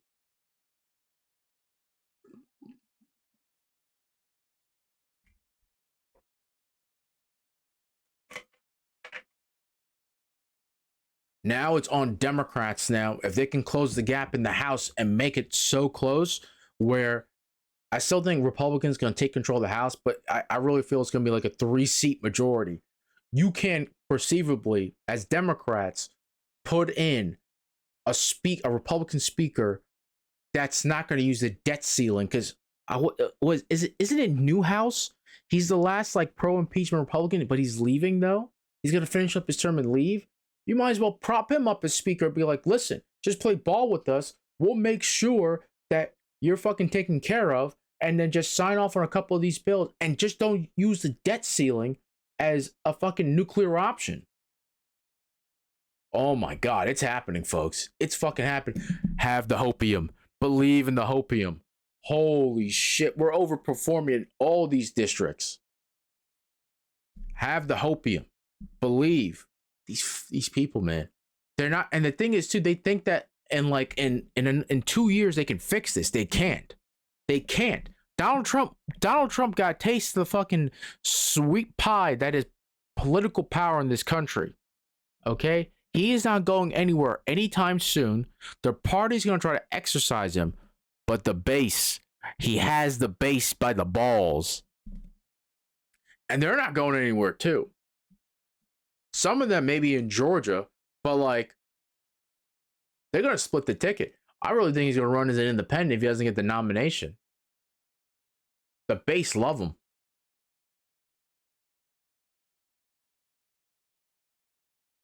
I can't show Nick Fuentes on here.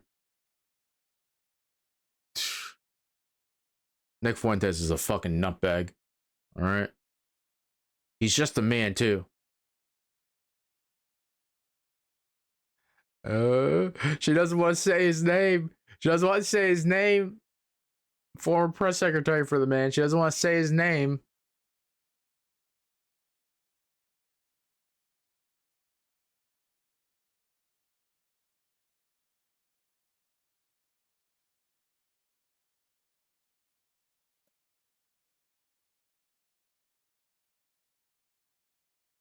Not my thing, but this man's living his best life.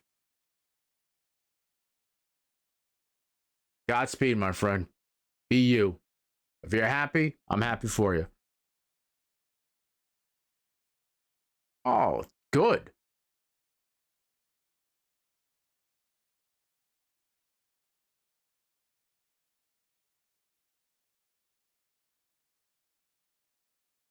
That's the is this from the New York Times? Yeah, I think it was. When was this? This was the 10th, 12:30, so about almost an hour ago.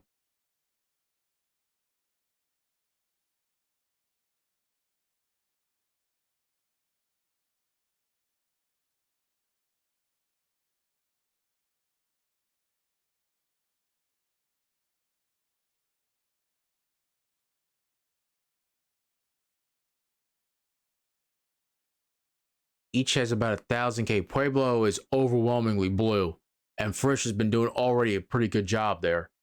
Okay.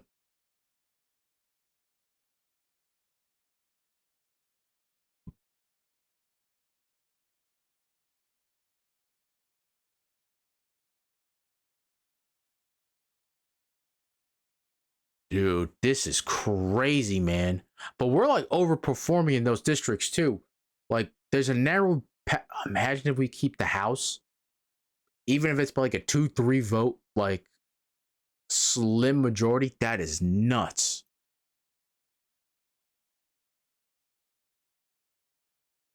Godspeed, guys. Good job. To Sauce, I mean, he played a hell of a game. Yeah, okay. I was concerned, but now that I know that Pueblo is going to be back up, it's Mountain Time too, so I think they should be back to count. So I'm going to hold out hope for Adam here. Adam, you got this, baby. Because here's the thing. She only leads by less than 400 votes, and there's still more coming in.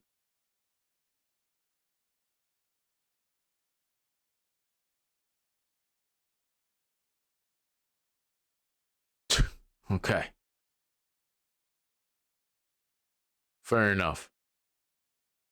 Charlie is having a tough week. Godspeed, Charlie. The red wave didn't come, man. I'll drink a beer for you. New rule. If you voted Democrat this week, you aren't allowed to complain when gas breaks your family budget. That's not happening. Gas has been going down since, I don't know, God knows how long now. Your kid claims they're different gender. We have gender affirming care. in the vast majority of democratically controlled states. Your house gets broken into. That's not reality. That's just not reality. Your neighbor crime has gone up a little bit, but crime has gone up a whole lot. And where Republican controlled states, your neighbor gets attacked by an illegal. That doesn't happen. Friend finds his way into your home. That's not happening too. The fear mongering doesn't work, Charlie. People see through this shit.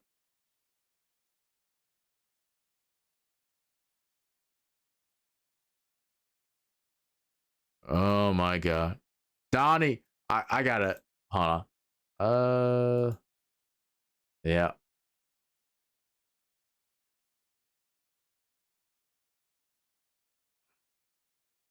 Say this again. This is great stuff. I love Angry Staffer. Follow him on Twitter. It's great stuff.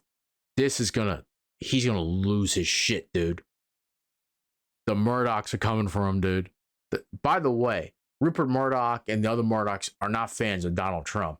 They dealt with them because they had to deal with him because he won the nomination. He was in office. But now that they can cut him off, this is the time to cut him off. But it's not the Murdochs you got to worry about.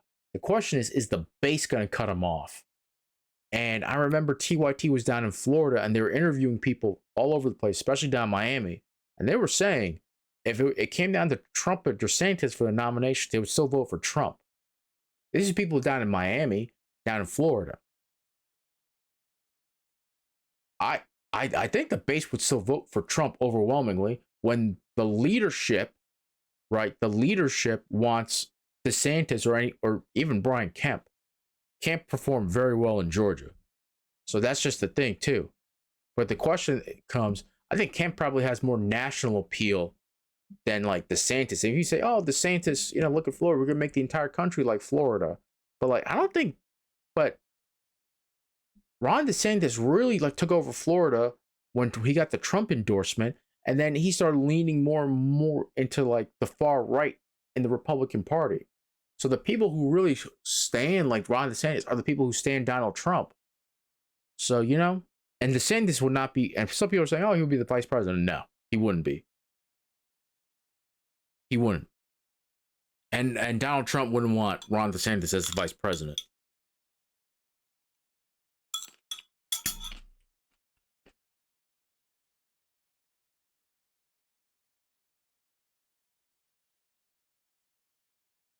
He probably also has ketchup on the walls. Oh, look at this. Look at this little American Pity. Beautiful dog. I think it's an American Pity, right? It's a pit, definitely.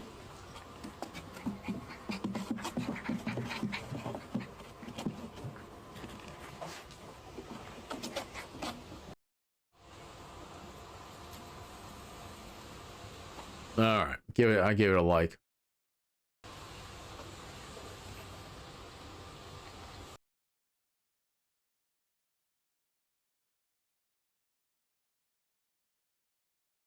Wow, this should isn't Caraveo like pulling this out though? That's at 87%. What's left? Well, that earlier tweet said that she was upsetting him.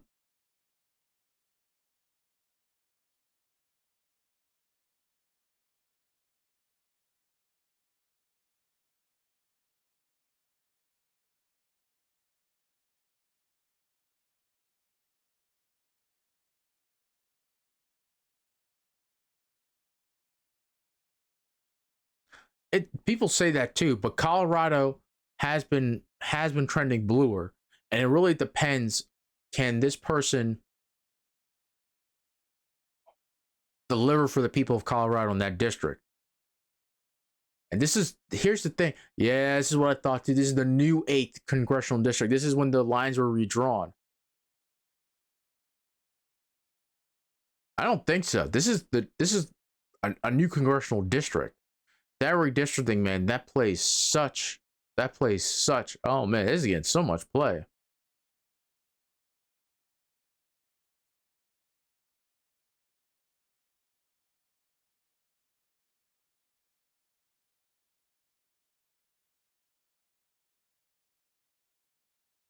Okay, no, I cannot.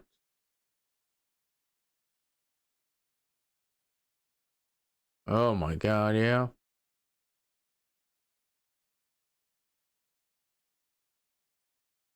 Oh my god, look at all these people. I think all these people are banned, but cope. Keep coping. Keep coping. Keep the cope.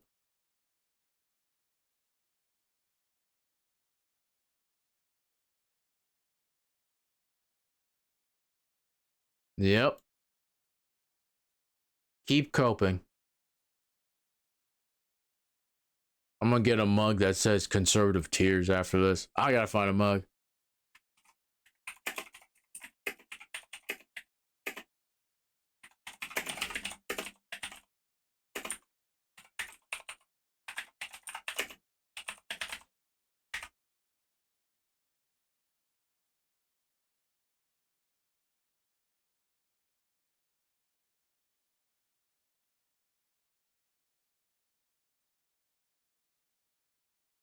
Yep.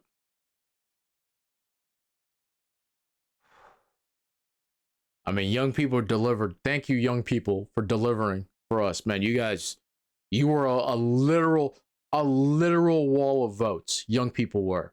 You were a literal wall of votes, and fucking, we gotta get more. We gotta give you guys more like debt relief. Oh my god, we gotta work on climate. We gotta get like debt relief for you guys.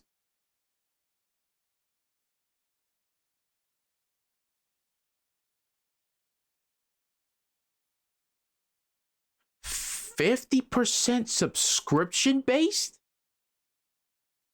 Bro, what's it gonna say? You can only like tweet like 8 times a day or some shit like that. I swear he's gonna have like, if you're a free user, you can only tweet certain amount of times in a day. There's a cool off period.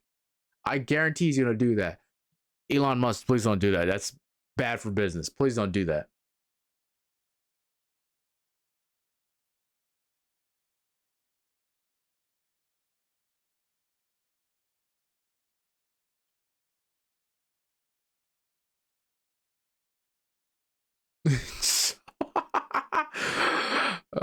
I'm gonna keep this image. This is a good image right here.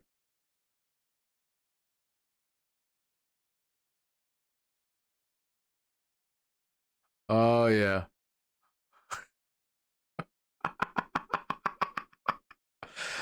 Oh my god.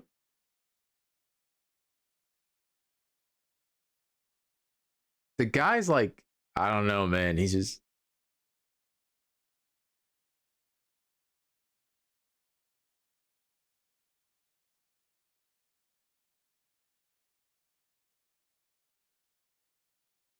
Yeah, I don't have this problem because people don't.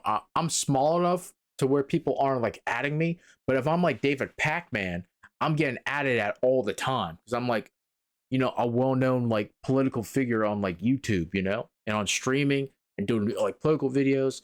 He's part of the I think he's still part of the TYT network. So like, if you're like a power user like him, you know, you got to deal with all this bullshit.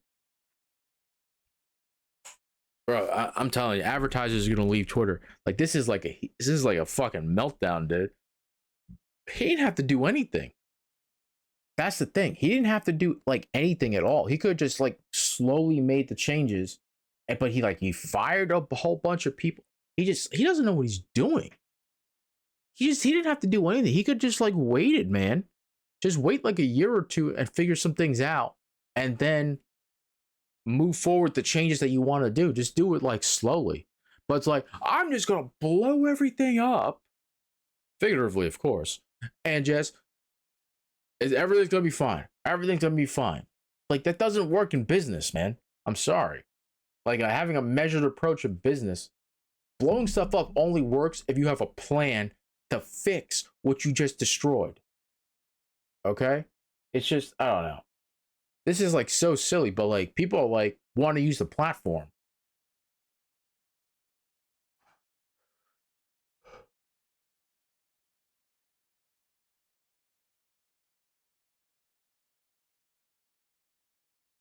See what Cat Abu says here.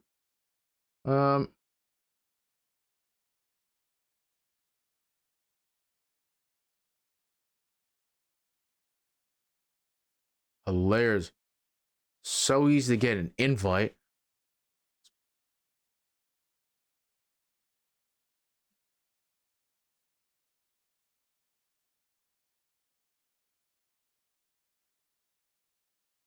Oh my God.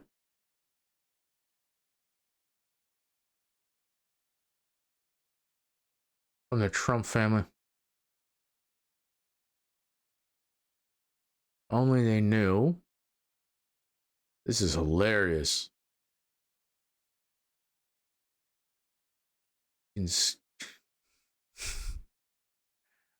Jesus Christ.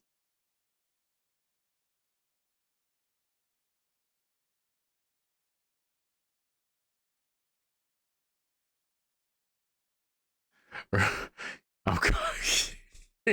I saw this one too. This is hilarious.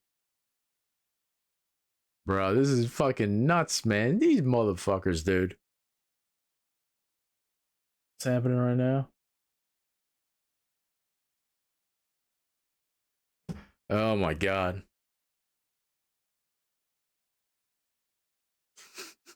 Okay.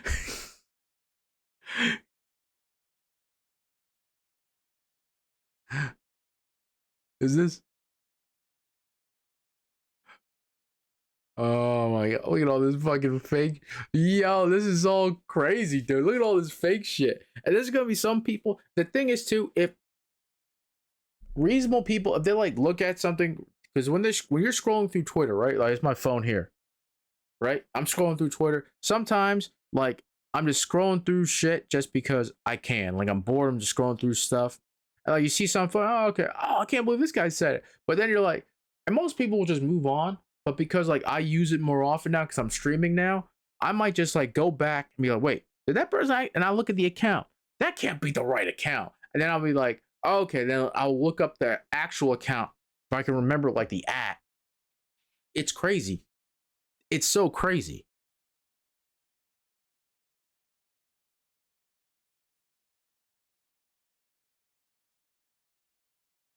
It's looking like it too. I don't want to hope, but like he's been like Boozy's here has been like right on so far, like during this like since like election day. That's crazy, man.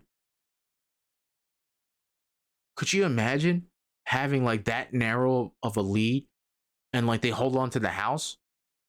I think that we're gonna win Arizona. I'm confident about Arizona. Nevada, I think we're gonna win, and then we had the majority.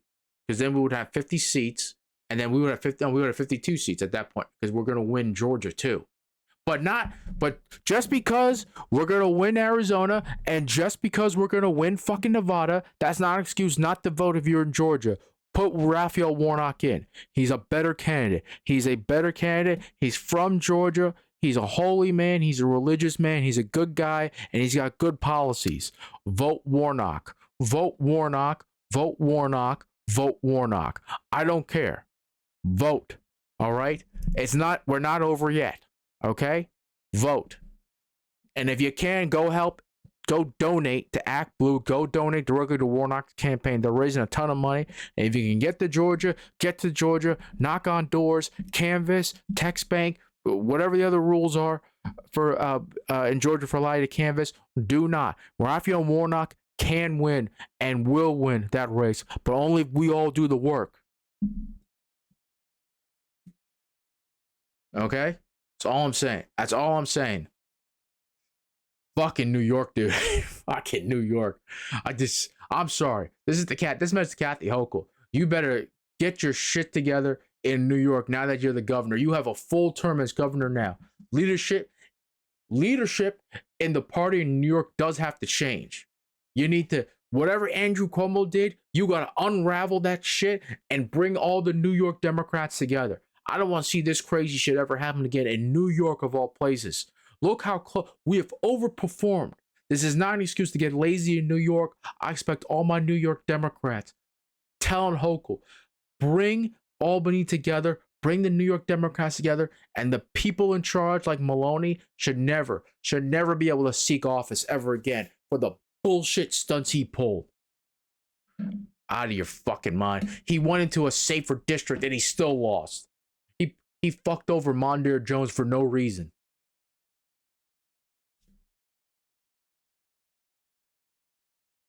Yeah, no, I knew this was going to be some blowback for some bullshit karmic shit like this, man. I knew it. Son of a bitch.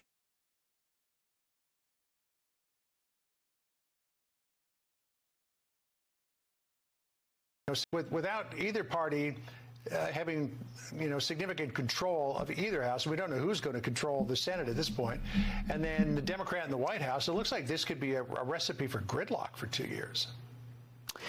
Yeah, I hope not. I mean, I think when you have a small majority, which is what it looks like my Republican colleagues will have in the House, I know from experience of the last 2 years, it can be a pretty fractious thing. You've got factions. They have the Freedom Caucus. You have folks in our side that are on the left who often don't agree even when their own party puts a bill forward. And so it creates this problem set where they can't lose any votes or they have to reach across the aisle and get a few Democrats to vote with them. And my hope is that they look at that as a strategy. We certainly had to use that a few times in the past 2 years in the House, to pass things like the infrastructure bill. So for me, I hope that we don't just have 2 years of investigations and focusing on, niche issues, that we're actually focusing on things that they said they wanted to focus on, which is the economy, which is national security, which is making sure we get away from just kind of throwing bombs at each other and actually do the work. Let me just press you a little bit on that. You hope that we don't have 2 years of investigations. We just had 2 years of investigations. So are the Democrats allowed to investigate, but the Republicans aren't?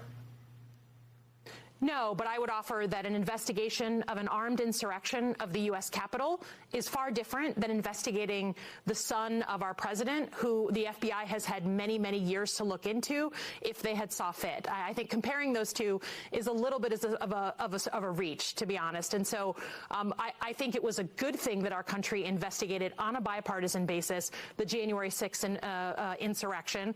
Do I think that we should spend a lot of time looking at individuals when, again, law enforcement has had plenty of time to make their case, to look into these people? No. If there's something that's truly worthy of investigation, that's Congress's role. But in my mind, comparing the January 6th insurrection to Hunter Biden is a little off. Well, we did have the entire Russia investigation as well, which turned out to go nowhere.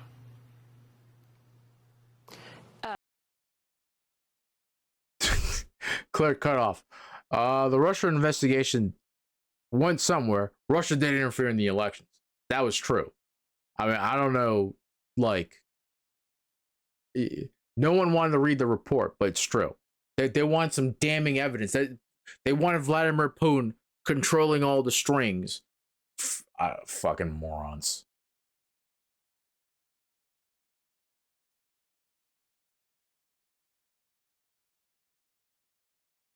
I haven't seen any reviews. I've actually stayed away from it. I'm actually very much interested. I'm gonna try to be as spoiler free as possible for fucking Black Panther.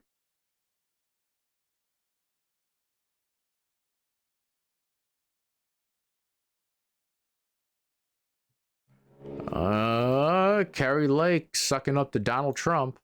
She wants to be the running mate.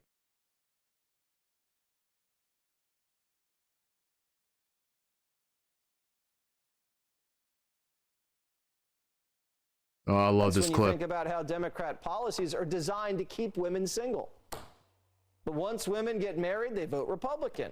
Married women, married men go for Republicans by double digits. But single women and voters under 40 have been captured by Democrats. So we need these ladies to get married. I wonder And why. it's time to fall in love and just settle down. Guys, go put a ring on it. Also, single women are... I know he's just like, part of me thinks he's actually being serious, but another part of me knows that he's putting on a character and he's like joking around. But like, these guys don't want to like engage. They know behind the scenes, they know the reasons why. They're not going to say it out loud because they have an audience they have to capture, but it's fucking stupid.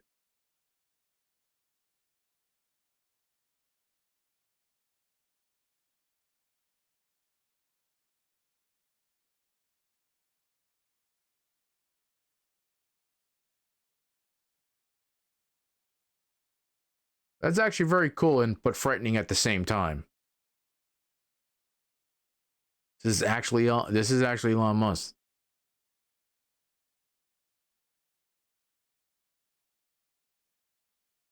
Very apt by Dylan. Curtis Conway.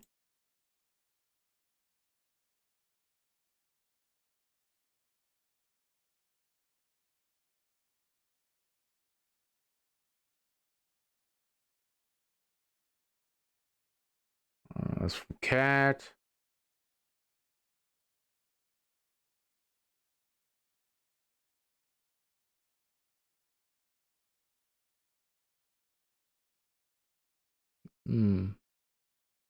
Okay.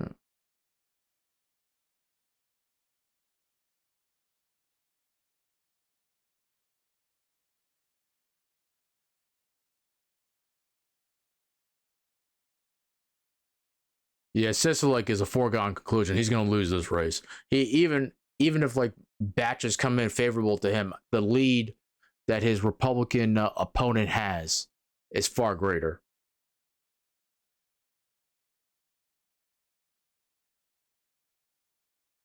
Yeah, Cortez Castro, CCM has a much better chance overall because the league has shrunk so much. She can easily catch up.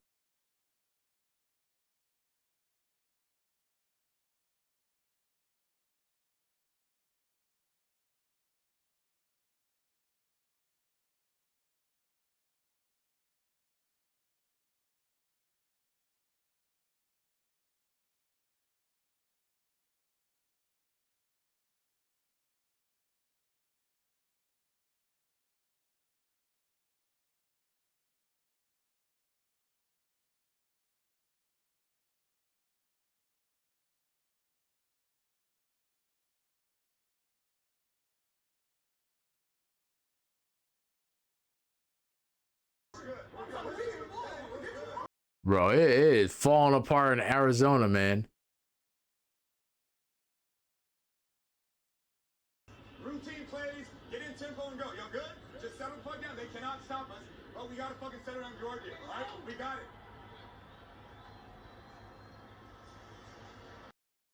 Bro, it's all falling apart. When was this supposed? This was yesterday, right? Yeah. Or no, this was earlier today.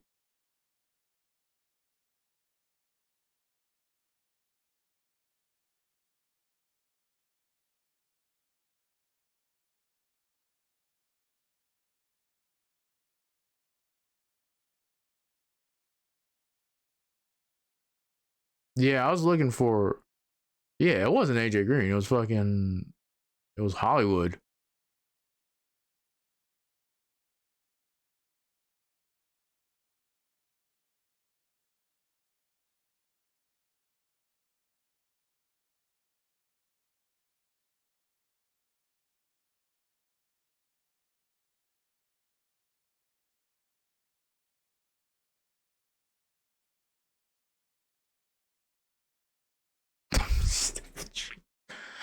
Oh my god, I'm having way too much fun on Twitter right now. Twitter is free content. Any content creators looking for content, just like scroll through Twitter. It is fucking free content until the site shutters because there's no advertisers anymore on this hellscape of a website.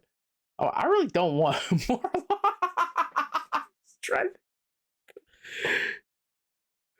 I used to do them all the time when scrolling through Twitter. Now I'm just having a good time. Oh my god.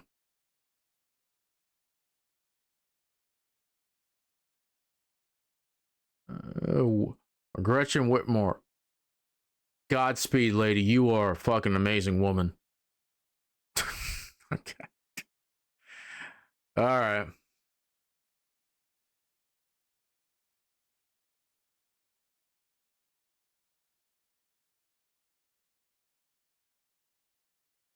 That's true. Like, that's actually true from Angry Staffer. The Democrats who embraced Biden, like they did far better than the ones that didn't. Look at New York.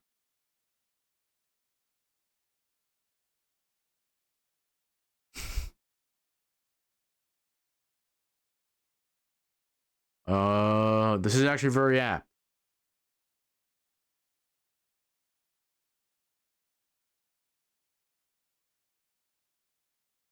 Not from me. I'm not Angry Joe though.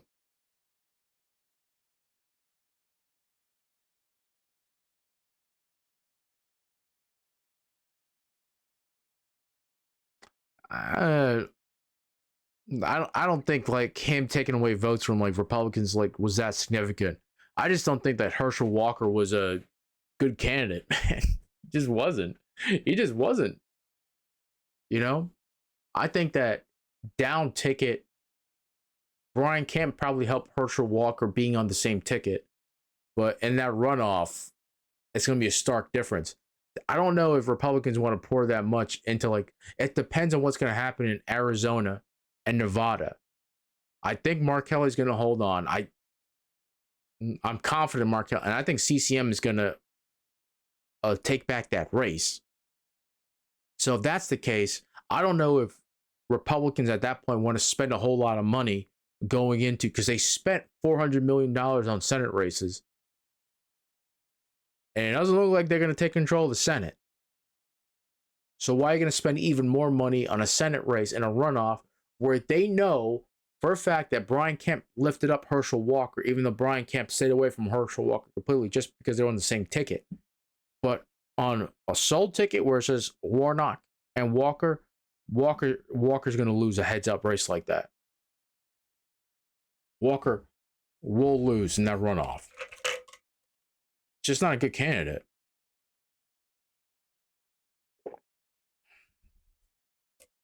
Bro, there's gonna be some more shit coming out on Walker too. I feel it in my bones. There's gonna be some more crazy shit coming out for Walker. I really thought Ron Johnson was having a moment of self-reflection when he said this. Fix the party in New York. This is like not funny, Hochul. I think she knows it too.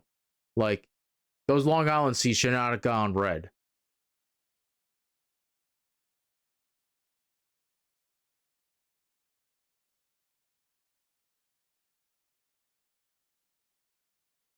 Okay.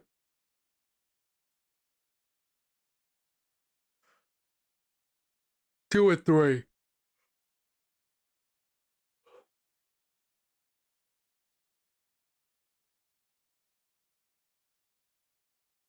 I love to see it. More Democrats winning.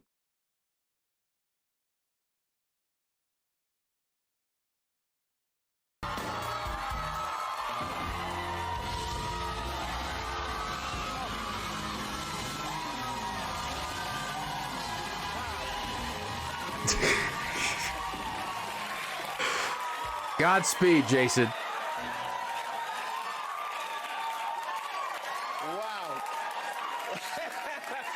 Let me tell you, I've never felt more like Danny DeVito than I do right now. Jason Momoa is here. His movie is Slumberland. We'll be right back. Is it made out of leather? I'm having a hard time figuring out what it's... All right, this is a good time. Look at this fucking pound of flesh right here. Look at this man. It's just fucking thick, dude. Man, look at those tattoos, though. Good job. Good needlework. All right, all right, all right. Everybody's having some fun. All right.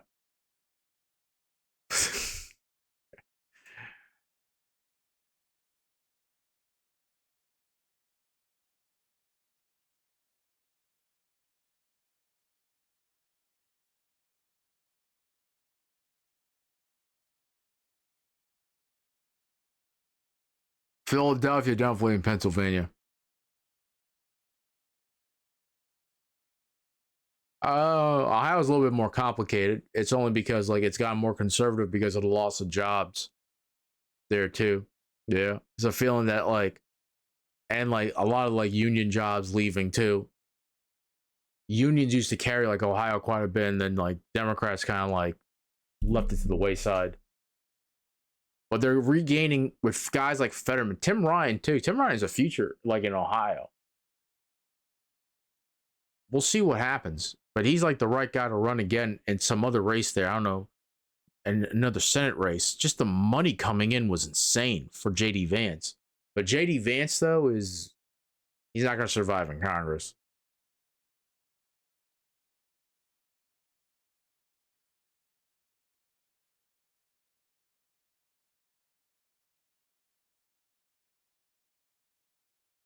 Go at it, King.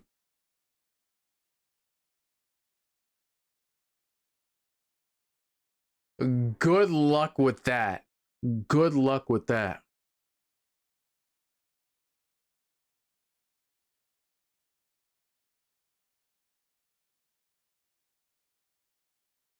Okay.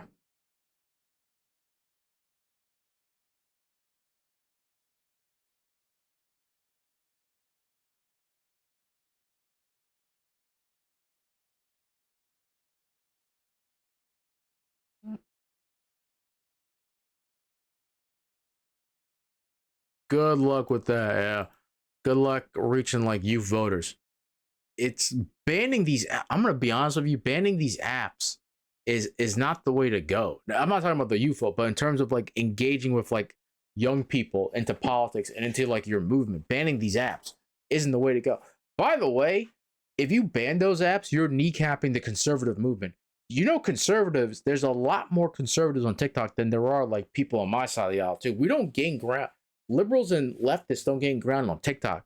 There's a lot of conservatives on TikTok.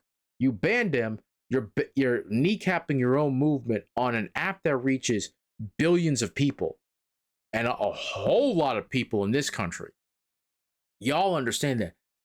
I see a lot of conservatives on TikTok. There is a lot of conservatives on TikTok.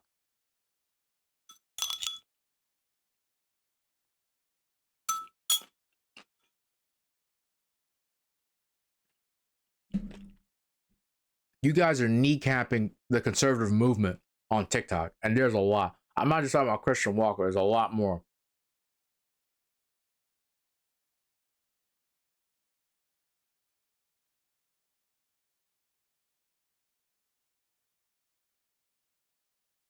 A different leader. And a true leader understands when they have become a liability. A true leader understands that it's time to step off the stage. And the voters have given us that very clear message. So does that apply within the Republican Party, Lieutenant Governor, to Donald Trump, that it's time to step off the stage? Yes, a love to house see it. divided against itself cannot stand, and indeed that's where we are today. And as I said before, America is the prize. Why do we want to win elections? It's because we've got to learn to love each other, live together, govern together, and the voters are saying enough is enough. So if the party wants to move on, or some of the parties, such as yourself, Lieutenant Governor. I love how the message before was divide, divide, divide. We're better than them. Democrats, we're better than Democrats. And now that you're losing, and possibly could lose control of the House by like 1 or 2 seats, by the way, it's like, we need to unify as a country. We must combine our forces. One man does not dictate the future of this country. A fucking joke, dude. Maybe Governor Youngkin feels the same way. But Donald Trump still makes a speech next week that he wants to run for president. What would you think about that? I could not support him. I just couldn't, because... Welp. Ding dong. Donnie's going down.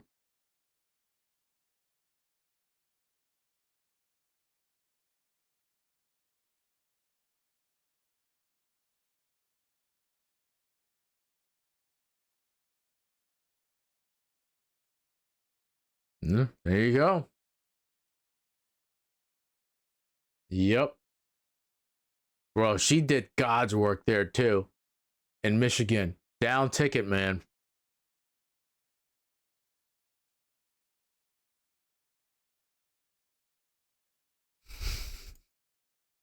This is a fucking joke, Elon. I don't know what he's doing.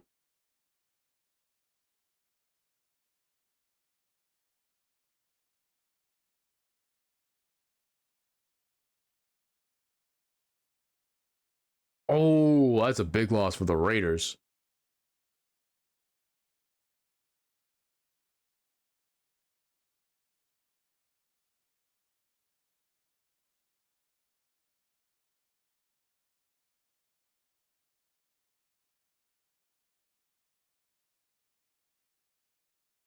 Mike Lindell needs like professional help.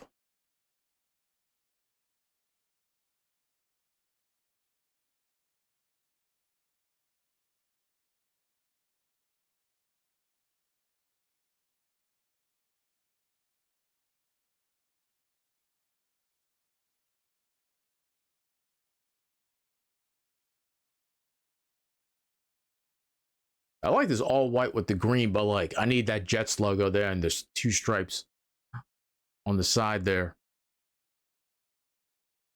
Bro, you can. All right, so now we're going back into things that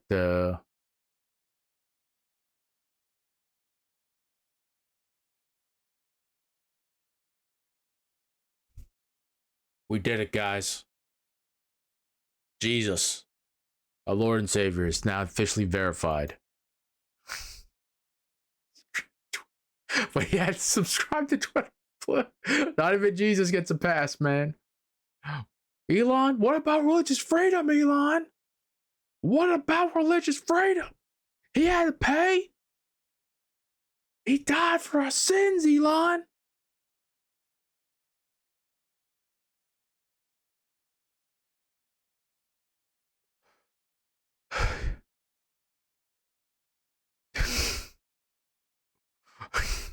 Oh my God.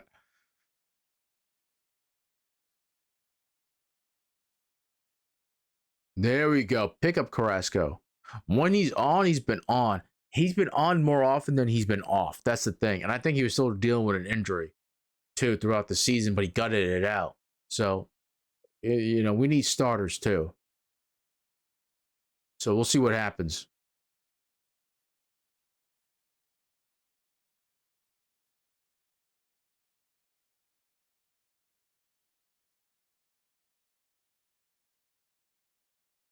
God bless her.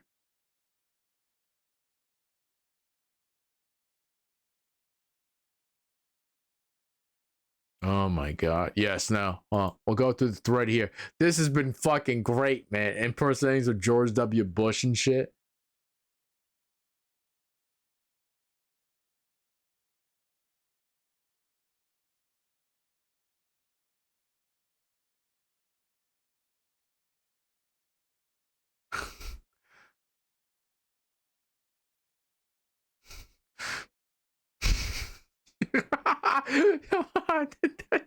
That was a great one. My favorite one, too.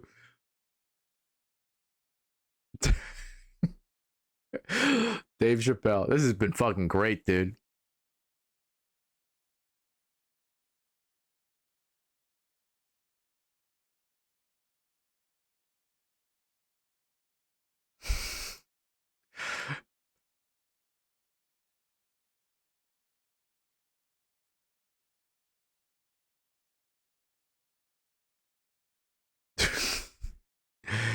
Oh my God. Nintendo, bro, Nintendo. If you don't know anything about Nintendo, Nintendo's pretty like they're willing to hit that copyright button more often than not. I wonder if they've been calling yeah. I don't know if they've already dropped or not. They're very protective of their brand. Like this would not this does not fly with Nintendo, I can tell you what. And it's not Nintendo of America, it's over back in Japan. They are litigious to say the least.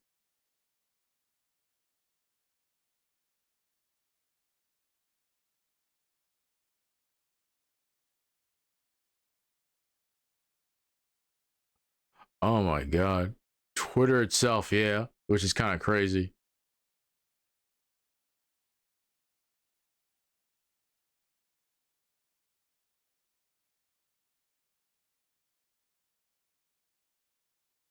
Oh my God. This is hilarious, dude.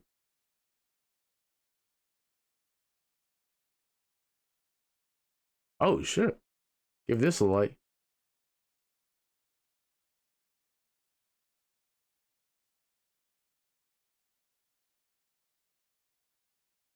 This Montana voters rejected the ballot measure that would have required in the state to take reasonable actions to save an infant or face felony criminal charges. Oh my God. God damn.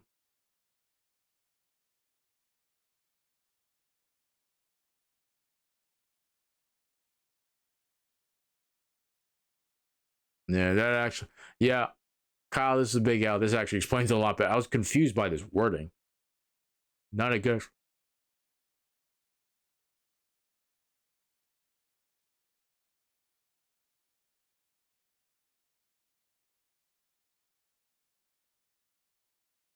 Yep.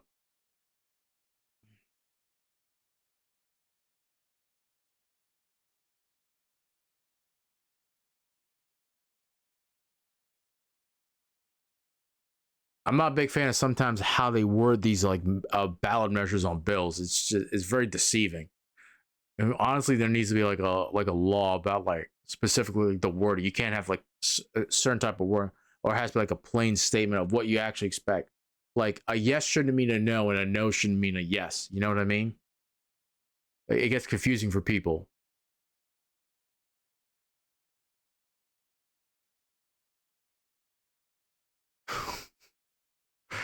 Oh my god. Rico.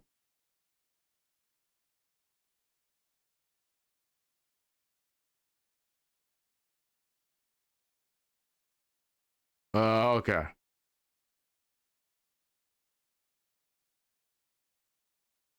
I still would rather build my own PC. I think if you can, build your own PC.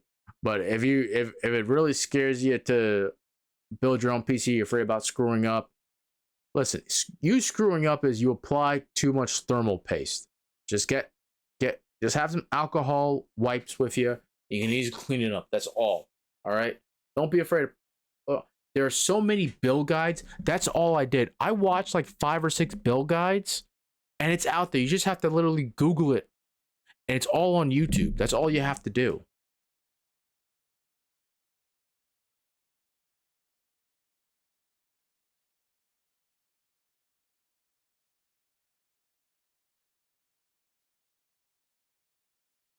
That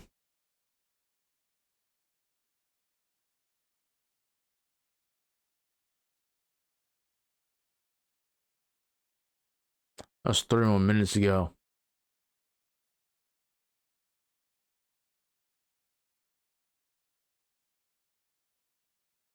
True. Yeah, this would kind of fuck over a mansion too, because don't think that the GOP is looking at that mansion seat when he's up in 2025, like watering their lips, knowing that like West Virginia's been trending red for a long time. It essentially is red now, but just so you know.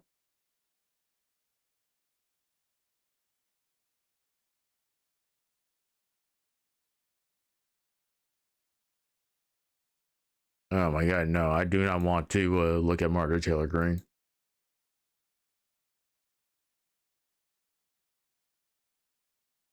Corpse, Vow, Saikuno. I'm kind of over the Among Us thing. Game's fun every once in a while, but I'd rather watch the clips.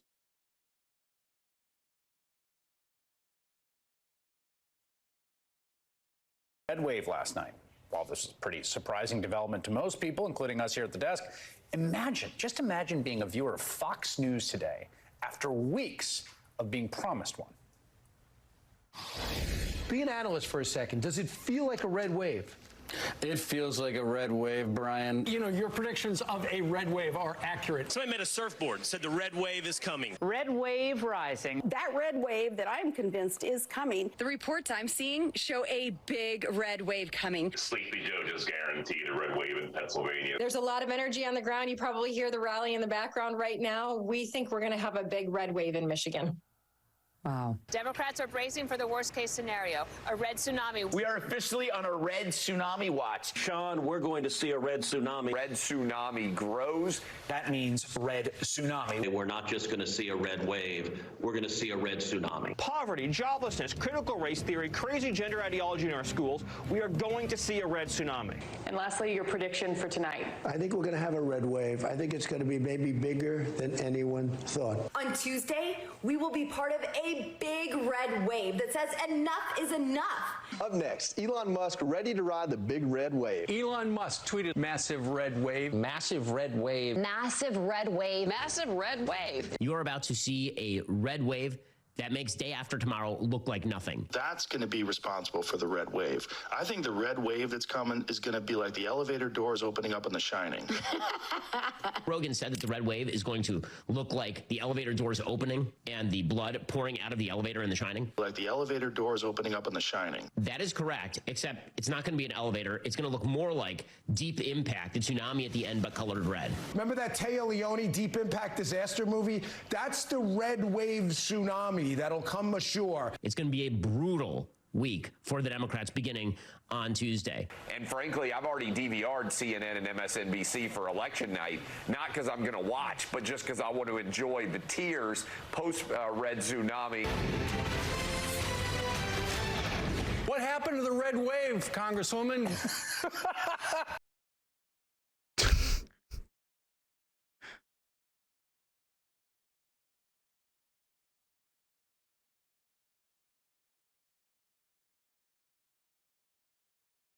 No context to that. Okay.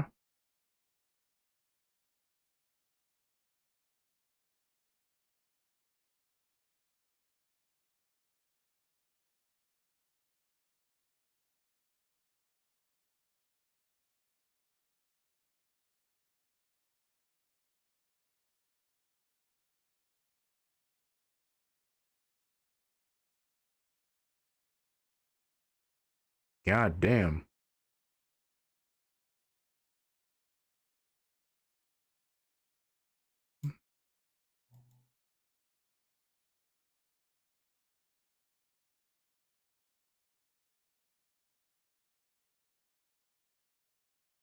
Oh yeah, that's really gonna play well with GOP leadership. Keep fucking testing those guys too, man. They're sick and they want to dump all these people. These guys here all want to dump you, Gates. Give them a reason.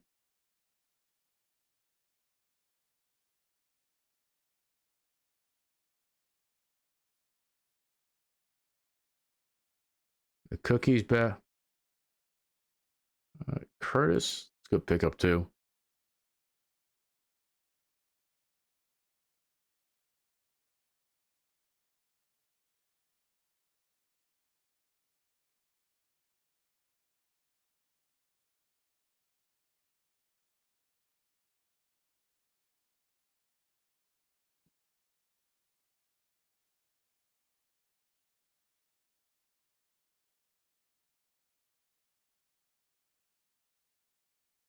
Yep.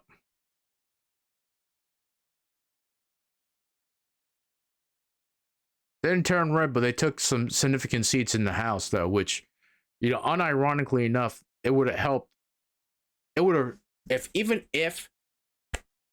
we probably could have still control. We probably would have even by a narrow margin, Democrats would have still controlled the House if at least 4 of those New York seats flipped over to us. That's like so crucial. Let's see if we have any more. No, that's it. All right, we're going back to some videos, y'all. Candace Owens says Trump is pro-vax because he's too old to understand the internet. I never once called Trump too old. I never once said that Trump could not understand. What was this? This was 15 hours ago. And yet, so this is not obviously one of Hassan's actual channels. This is a fan channel, clip channel. He has like so many of them. He has so. I think most of the Hassan content I've actually seen on YouTube is not from his actual YouTube channels, all his fan channels. somehow he got. I'm not even like a Hassan fan. It's just these clips are hilarious. Just good content to react to. Quite get the information that actually what I was saying was a defense of him so that his supporters would still believe in him. Not only was he just mad, by the way, he then, during a golf session with some mutual friends of ours, had a person next to him who was egging this on, saying to Trump, and I know this because, again, this is a mutual friend, aren't you mad at Candace? Aren't you mad at Candace? Aren't you mad at Candace? And eventually he was like, yeah, I'm so mad at Candace. I'm so mad at Candace. And this got back to me. Bro, what is happening? Dude, American politics is so cooked, yo. Especially the Republican Party. Like, can you imagine? Candace Owens is nowhere near a notable person, okay? Just straight up propped up by the Republican Party. You know what the funny thing is? Is that person an actual friend of you, mutual friend of yours? If they're like egging on like the former president to like speak badly about you, is that really a friend? You know what I mean? infrastructure to be like a notable person in the media. And like you got Yeah. someone like her. That's a whose conservative reach is ecosystem. Marginal, okay? Let's be real. In compared to someone like myself, Candace Owens' reach is minuscule, okay? And yet Donald Trump is having petty high school style drama or beef with someone like fucking Candace Owens. True. That's insane. Are you jealous? I'm not jealous, but it does definitely frustrate me to see how little the Democratic Party gives a shit about, I guess, its own naturally occurring, organically occurring media structure. The difference is you despise 90% of the party? Yes. Yes. Like, there's no world in which I meet Joe Biden. There's no world in which I would have met Barack Obama when I was, like, debating Charlie Kirk. But Charlie Kirk was literally fucking besties with Donald Trump Jr. and still is. Had Donald Trump Jr. on shows, you know what I mean? There is no infrastructure within the Democratic Party that is interested in propping up voices that are young. Anyway, let's watch that this. He was upset with me, that he was angry at me, and the next time that I That's saw gonna him, change real he soon. was quite rude to me. He was actually rude to me. I'm telling you this personal story because I think it is something that made me, for the first time, question him as a person. So you have an individual that spent years defending you, right? And That one individual moment, gave you a completely kind and fair interview. You said something yourself that your base didn't like, and you somehow transformed that into something that I did wrong. That's unacceptable. That is not being a leader. That is not owning things that you did wrong. That is not owning. I love that in Candace Owens' eyes, that's the first time Donald Trump was not happy and refused to take accountability. I love that. You think that's the first time this happened? That's what made you realize he doesn't like accountability? That's crazy. That you misunderstood. In fairness, you will always I never be heard of stealing this brand. Owens' Anybody's A21 stuff? No, that's not the everybody's familiar with it. It seems like something off brand.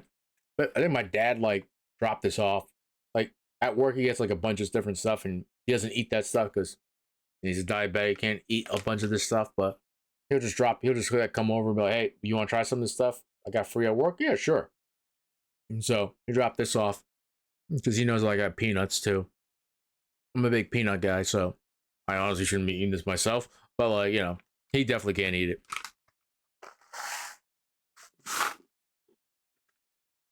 The reason.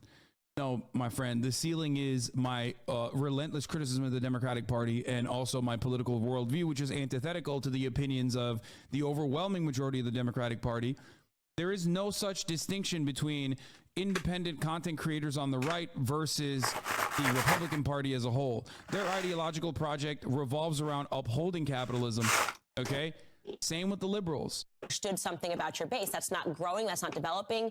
In fact, he should have tried to understand why the base was so upset with him, which would have led to the fact that his base is not pro-COVID vaccine. It's that simple. I understood that. I could have told him that. But at that moment, Let me just say this. IRI, I'm sorry. I know you want to make it normalized rather. That people don't eat on stream. So that people shouldn't eat on stream, because watching people eat on stream is kind of disgusting. Even I'll agree with that. And I respect you for turning off your camera when you do have to eat on stream. I agree with you. I don't think I'm conscious of it, but I just don't turn off my camera. I'm sorry. I apologize for disappointing IRI, the only real politics streamer on Twitch.tv, and that's the truth. I realized that he's not listening. Who is this guy next to him? I love that that's the moment that she realized it, by the way. That was it. That was when she figured Trying it to out. egg him on to be angry. It's like at the top of the hour when I tell you time and time again that there's a 6-second ad break and like you just refuse to comprehend it. At me for trying to defend him, say that he's not a shill, to say, no, actually, I think that he genuinely does support the vaccines. He did genuinely support the vaccines. So all of this going on made me, again, question him if he was becoming too angry, which is to say. It's pretty funny to consider this because like, by the way, everything Candace Owens is saying, it has like a modicum of truth to it. But because of the results of the midterms, I don't know if you've noticed, all these like right-wing media figures now are trying to shift over, right, Now she's a little bit more insular compared to like Tucker Carlson and people on Fox News who are afraid to say because they're kind of in the inner circle. She's far enough away from that inner circle where she can like drop his name and say, but she's not saying that you shouldn't vote for him, but she's painting a picture of he may not be as he portrays himself to you, MAGA base. You know, that's what she's trying to into it. But there's gonna be a little bit there's gonna be pushback against her. Watch. Because guess what? The MAGA people, they like what she says sometimes, but Donald Trump says, fuck Candace Owens. They're not gonna fuck with her anymore. You know what I mean? So that's the thing. So she's trying. So this is planned by her and by like conservative media, the conservative media apparatus to force Donald Trump out. But he's gonna push back heavily because he rules that base with an iron fist. Ron DeSantis supports the vaccines too. Ask Ron DeSantis if he got fucking vaxxed up. You know what I mean? He did. It's just so dumb. She's like mad at Trump for fucking openly supporting the vaccines. That when Trump went into the election in 2016, he was having fun, right? He was naming people, giving them fun names, enjoying the base, having a good time. I would even say in 2020. No, I'm bored with it already.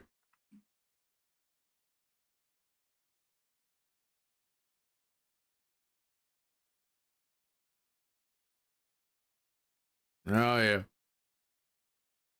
People are upset about Joe having Matt Walsh, but this interview did not go Matt Walsh's way. Matt Walsh sounded completely fucking deranged. And Joe Rogan's fans were not with it too, by the way. This is great.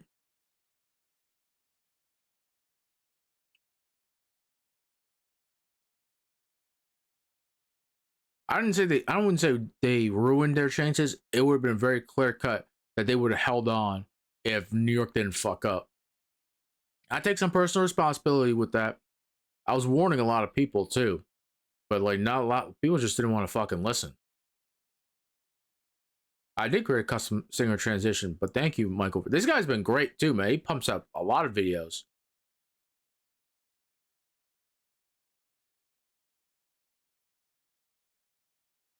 Get easy. I don't mind you booing Ted Cruz because Ted Cruz is a booable guy and his policies suck. Don't throw a beer at him. But just for one simple reason. You're going to get fucking arrested. Especially in Texas. This is the Houston Astros victory parade. You're going to get arrested for like assault or attempted assault with like a deadly weapon, I think. So I think like if it's a full beer can, it can be considered a deadly weapon because if it hits him in the head, it could actually hurt him. You know what I mean? Like don't do that. That's not cool, man. Like we can't preach like to the right, you guys are going to be politically violent. We need to watch out for any political violence. And then you throw a fucking beer can at the guy, you know? Don't do that. Boo the guy. Feel free to boo the guy. I don't give a shit if you boo the guy. Just don't throw a beer can at him. All right? I don't even care if he's at a nice restaurant and you boo him at the restaurant and he feels so uncomfortable he has to leave. Fuck that. I don't give a shit about that. But don't like assault the guy or throw something at the guy's head. You lose the plot that way.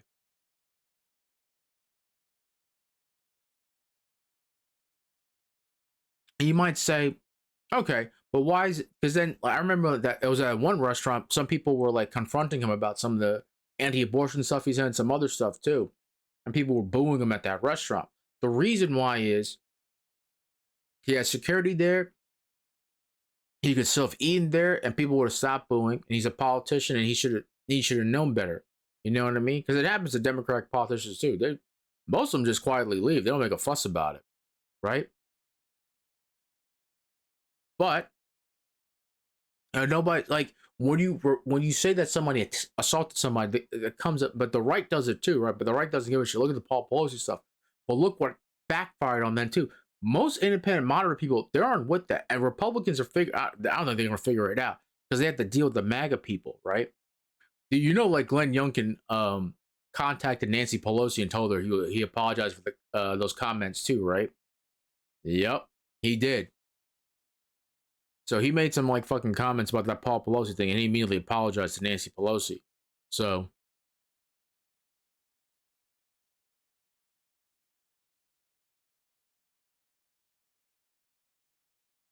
let's see what else here. It's still pretty popular. Not really. It's not that great. It has some decent perks. I think if it was a lightweight frame, it would be better.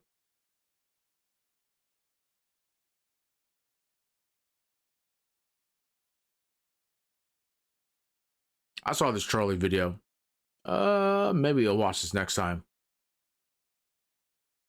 Let's watch the Ludwig video. Elon Musk buying Twitter is the greatest thing to happen to the website. I wake up every morning excited to read the shitstorm that happened the night before, and boy, has there been a lot of shit over the past week. We're going to cover it all and cover what Twitter's up to now. But first, we have to be honest with each other. Twitter's always kind of sucked.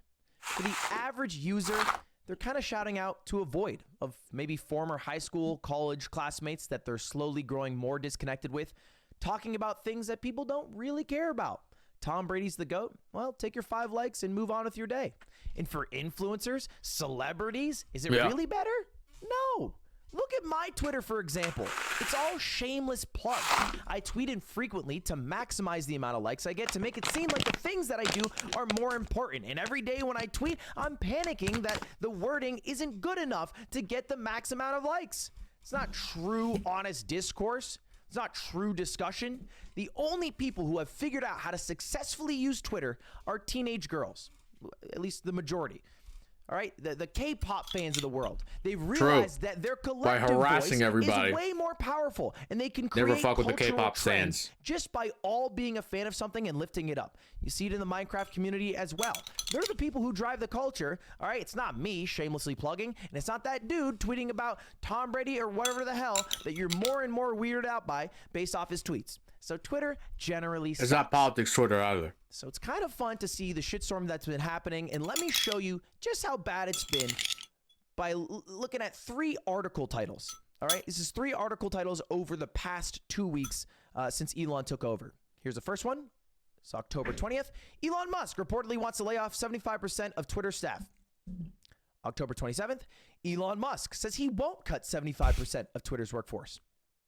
And then November 4th, Elon Musk begins mass layoffs at Twitter, cuts 75% of Twitter's staff.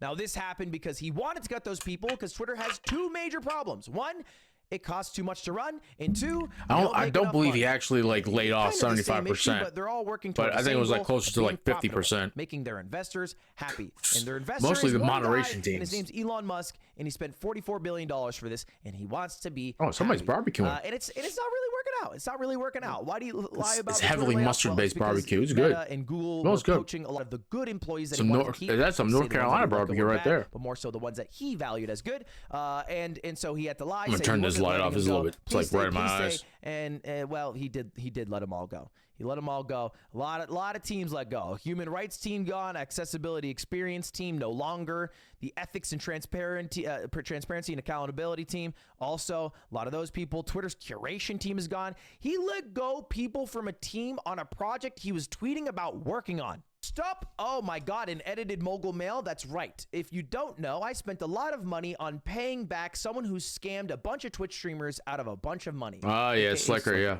And because of that, I need to add a few ads into some of these videos. Fair and enough. This one I think is actually really fun. It's an ad that I filmed for Marvel Snap. Check it out. It's a fun sketch. All right, and we'll be back right after with more stuff. Lud, what are we doing here? Yeah, I was streaming to like a lot of viewers. You guys are my best friends, so you should know I've always wanted to become a superhero. He's never once said His that. tummy is Not peeking his out. entire life. In a meeting. Think about it for a moment. There's a lot of money to be made here. Book deals, movies, a video game. Ooh, we have I wouldn't want to bet against him. most of our time making money off of him, now that I think about it. All right, Lud, what do you have in mind? A billionaire genius who built his own. A billionaire genius who built his own power suit. I am technology, man. This is just stealing. We're gonna get sued for this. I'll get your ass. How do you stop bad guys? I can use like technology to destroy people. Don't do it, technology, man. Next. Okay. Are you a doctor? Dr. Weird here to save you. Why does it need to be weird? I wouldn't trust you around anyone in my family. Wait, what's in your pocket? Weird juice. Next. A human tree that can only say their first name. I bet I can guess what it is. Steve. I guess wrong. And your friends? Steve. Mom's name? Steve. No, he's saying Steve over and over. He's just saying Steve. I'm actually naming a kid Hey, like if this is that. a bad idea, say Steve. That's what I thought. That's what I thought. No. Essential worker. We're the real heroes. You're Dr. Weird, but without the beard. Let me be the doctor. That was a good one. I'll give him that one. Stop. Let's. I can't After do a big anymore. win. This is not gonna work. This is too much. I'm sorry, no. Give me a chance. Come on, bro. you're here all day. Bro, we gotta call it. I got one We've been more outfit, guys. Blood. Wait. Are you seeing what I'm seeing? Oh, I'm seeing it. It's a disgusting Yeah. chest hole. Chest hole, man. It's like he's got a spot for all of his power to stop him. Villains will just be throwing up when they see it. It's like the size of a Walmart. You could throw a block party. It's wrong. Oh my God, but why not play with the real heroes? The entire Marvel Universe is now in your hands. Marvel Snap, out now.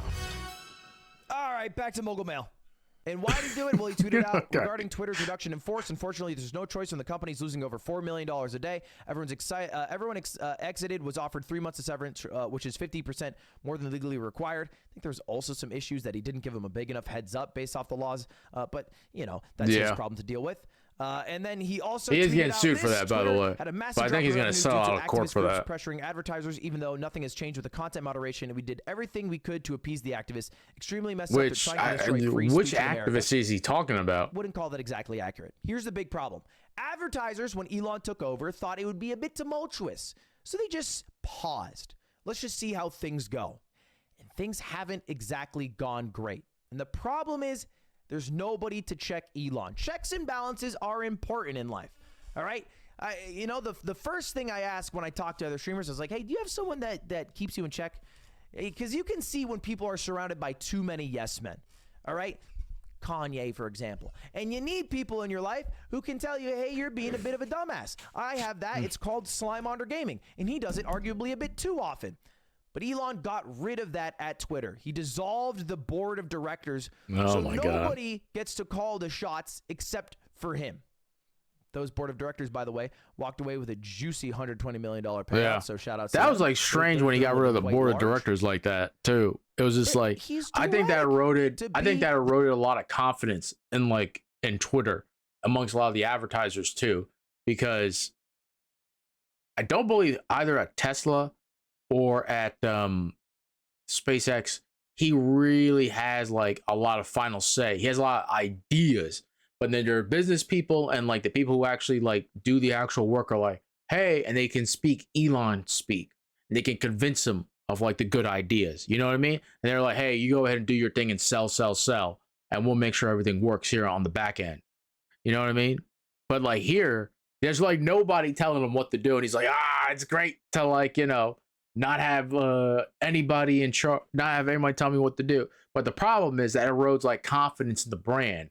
And like Coke, Pepsi, Nintendo, they don't want like a bunch of like white nationalists like talking about like how they hate the Jews and black people like right after you see an ad for Coke.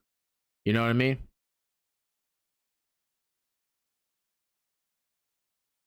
The chief twit for the advertisers to safely come back. I mean, So- look at the tweet that he dropped today. To independent-minded voters, shared power curbs the worst excess of both parties. Therefore, I recommend voting for a Republican Congress, given that the presidency is Democratic. Now, I remember a fantastic tweet a few months ago that said Twitter, and especially the heads at Twitter, should be politically neutral. They should just be the town square where people are able to talk about this amongst themselves rather than trying to navigate it for the users of Twitter. Oh, yeah, that was Elon Musk that said that. That was right. That was okay. For them to deserve public trust, it has to be politically neutral. Okay. Right. Fair enough. No, fair enough. Okay. You know, hey, April Elon hit different. Elon hit different. And that's not all. That's not all. They ran into a bit of a PR disaster because Elon tweeted this out. Going forward, any Twitter handles engaging in impersonation without clearly specifying parody will be permanently suspended. Previously, we issued a warning, but now we are rolling out widespread verification. There will be no warning. Yep. And H3H3 decided to test that by changing his name to Elon Musk, having the verified check mark, saying, Ghislaine Maxwell is extremely decent woman. Hashtag free Ghislaine. had parody account in the bio, replied said parody account, and what do you think happened? Didn't really work out. Didn't really work out. Elon Musk is fucked. He signed up to buy a company for $44 billion, realized it wasn't worth nearly that much, tried to back out of the deal, realized he couldn't, and he was going to get sued and forced to buy it. So then he tried to buy it and make a good out of a fucked bad situation. But realistically, he just got signed up to a $30 billion company that he spent $44 billion to buy. And he's trying to make changes so that it's a profitable business that makes sense. But really, he's just showing us an absolute 4K masterclass on how not to run a company. Way too much in the public eye, and every decision he makes advertisers more worried and more scared, and his big sweeping decisions have no oversight. There's nobody to tell him no. There's nobody to give him a little pushback. He'll fire you if you do. And so his $8 a month verification will probably end up oversaturating the amount of verified users, creating a lot of bad faith verified users who are scamming through crypto schemes, which happens all the time on twitter.com, and making the currently verified people no longer care about being verified. So they'll just immediately stop their verification. Me, for example, I don't care to be verified if I have a user next to me that's Elon Musk 43 tweeting out an Ethereum scam every 5 minutes. It makes the verification seem a whole lot lamer. Plus, at this point, I've built enough of a following that I don't really need the verification. You can see the follower amount, and that probably does it for you, right? You know, if there's another account called Ludwig Ogren or Mogul Mail that has about 1,000 followers, they're going to be fake, and people are smart enough to figure that out. So their one value of verification becoming... I talked about, like, Elon. He just needs to, like, step back from... I just don't think that his ego would allow him to do it, too. Like, he has to, like... I feel like of all the companies that he owns and like runs, like this is the one where he has like no like oversight like whatsoever. No one can tell him what to do with Twitter because he owns it. There's no shareholders, anybody. There's no board anymore. There's no one that can like stop him. So it's just like I get to do whatever the fuck I want to do. It's like my plaything. But like it's just he could turn it into something if he wanted to. I just don't think that he has the ability to. He can sell a lot, but he needs people to check him at every turn though. That's the only thing. And I said that too. I made like a long tweet thread about like what he could do, just like the bare minimum. Only thing is it's gonna take like years. He has to like, I don't know how the code works with like Twitter, but like there's incremental things that you can do along the way. And when people see it, you'll grow the base. Don't placate one side or the next. The fringes don't grow social media. It's like the people, like the everyday people who use it that grow it. A pay to win system. The power users don't grow the platform. Going to eliminate a little free speech. Why? Well, because Elon Musk said that he's going to promote all the verified users. They'll be at the top of the replies, the top of the RTs, and they'll be in the algorithm. And so if you're not a paying user, your messages are going to be hidden. Doesn't really seem like the town square of free speech that Elon Musk was gunning for when he was shitting on Twitter so much a few months ago. It just seems like he has a headache, and at the next and earliest convenience, he will try to pawn it off on someone else, which is probably a great decision because hey, send rockets to space. That I like looking at them. That's fun to do. The less of the Twitter stuff. If he does sell it, it's good. They're not gonna buy it for like anything near like the 44 billion that he bought it for. I'm sorry, and I know a lot of that money wasn't his money either. So we'll see what the fuck happens with that. That should be very interesting, to say the least. I saw a teaser for this like over a year ago. This looks like a full tree. Oh, this is a teaser. Okay. No, I didn't see a teaser. It was like a bite, like one of those snippets to show you like, hey, this is what we're doing over here at Netflix.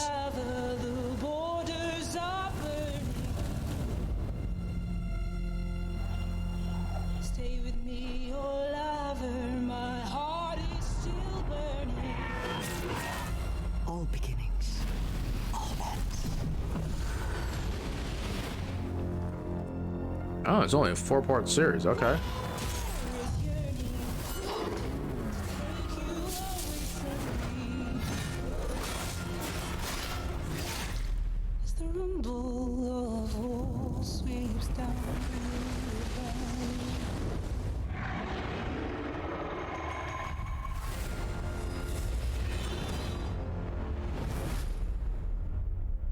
Okay.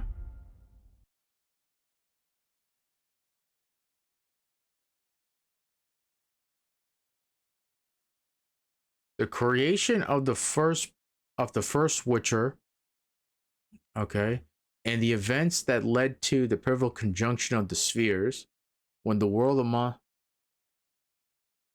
Here's the thing though. These things didn't happen. All right, if you believe what happened, if you look at the timeline of the books and the games, the conjunctions of spheres happened first, right? Okay, so that happened, which brought everything to like the Witcher world. Because remember, everything was separated, but then everything came. Because remember, humans were native to the Witcher world. They came from someplace else. The elves were there first. And then over time, because of all the monsters and all the magic, men created the Witcher as a way to combat not only the elves, but all the monsters too. So this didn't happen all at the same time. So I'm wondering if they're going to do some of the stuff like they did with the first Witcher, where like events were happening in like a non-synchronous order. Okay. And yeah, I'll give it a shot. I'll give anything new a shot. Like I said, The Witcher's kind of, it's all right. It's not like great. Season 2 was better than season 1, but not by much, to be honest with you. I think, like, I watched it once. I have like no interest in like watching it again, to be honest with you. Debate, ridiculous scene.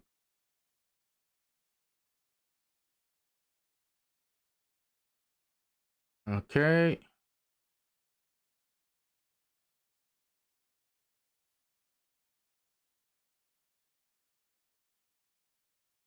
Yeah, this was a bad loss. Hoka, what's up? I appreciate you joining the stream. You might actually go to video games next. I really got like nothing. I really got nothing else. Holy shit, really? God damn. It can't be that violent compared to the original like Dead Space and the remake that's coming out. We could probably just watch like this last, like the Angry Joe video, and that's it, and just move on from there. He likes to keep, angry. So always stay angry. Yeah, then we'll move on to some Destiny 2. I need to like grind out some. If I said that right in Latin, Nightfalls. I don't know Latin. All right, we can move on to Overwatch. Hey, buddy, getting ready for your date tonight? Yeah, I'm gonna give her my horn of plenty. Oh, that's what this is. Man, I don't want to be rude, but it's pretty hairy. Like this, it doesn't look like it's. I am still shocked to this day, like how tall Alex is. Like he like towers over everybody else there on the Angry Joe team. We'll just skip over the Manscaped stuff. We've seen something like this like 1,000 times. On Twitter, but we'll get to that in a little bit. Oh my God. Call of Duty. I never use Manscaped. Unless they want to sponsor me, then I will actively use you on stream, Manscaped. Fantasy 16, I'm starting to get a little hyped, because it we looks good. Recently got into Final Fantasy. Alex has kind of, revealed the amazingness of the 7s and some of the classic ones. Some of the cool ones have been This good one recently. seems to be very much concentrating on the summons. Very much more so than like anything else.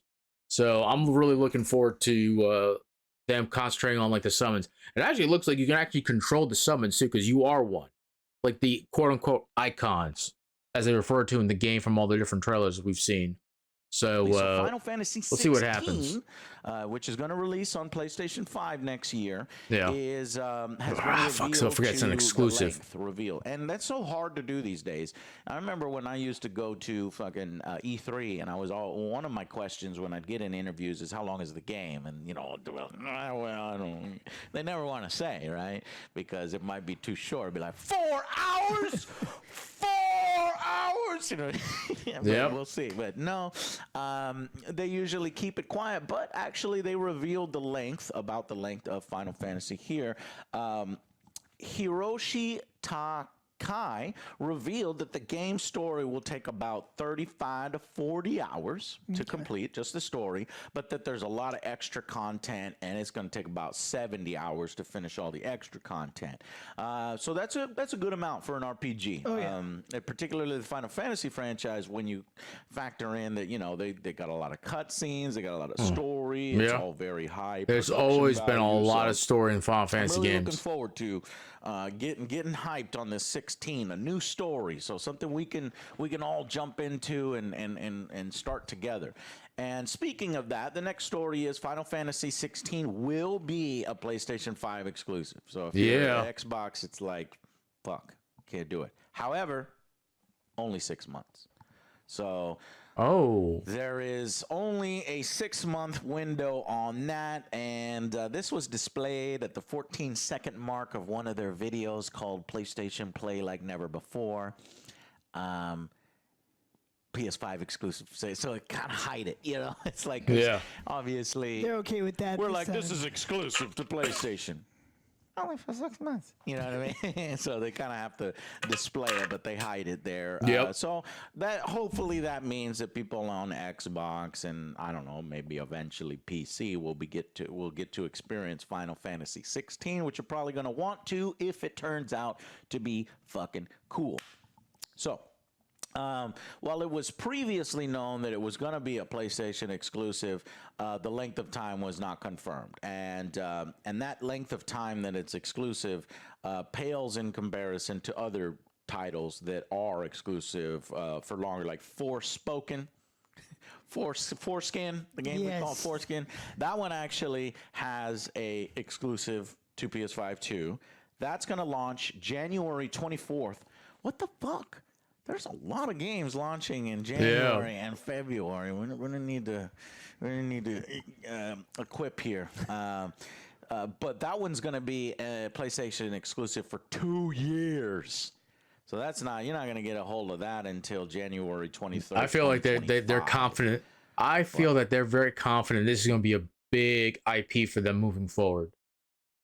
I think they think that this is gonna be like a big IP game for them. But I don't know if you want to grab hold of Foreskin or not, but you're not going to be able to. Only PS5 owners will be able to grab hold of it. Interesting. Yeah, so I don't know. That one, the visuals look cool. I'm a little suspect on the story. Is it going to be interesting? I don't know. So we'll see. Character models when they talk are pretty stiff, to be honest with you. What about Final Fantasy 16? You need to see some of the trailers, because I don't think you've been looking up anything. No, I haven't. All right, well, throw up some of the trailers for Final Fantasy 16 here, because I'm starting to get hyped and interested. So, moving on. Our next news story, we have Phil wants to talk to Activision. Why does Phil Spencer of Xbox want to sit down and talk with Activision? Well, this is exciting for me because he wants to talk about classic real-time strategy games like StarCraft. I'm like, what? These days, RTSs, they don't make any money. You know what I mean? The it's niche of niche of niche. It used to be huge. Yeah. Remember when the days of StarCraft 2, like everybody knows, fucking Koreans they're the best at the competitive version of the game. But so it's a global thing.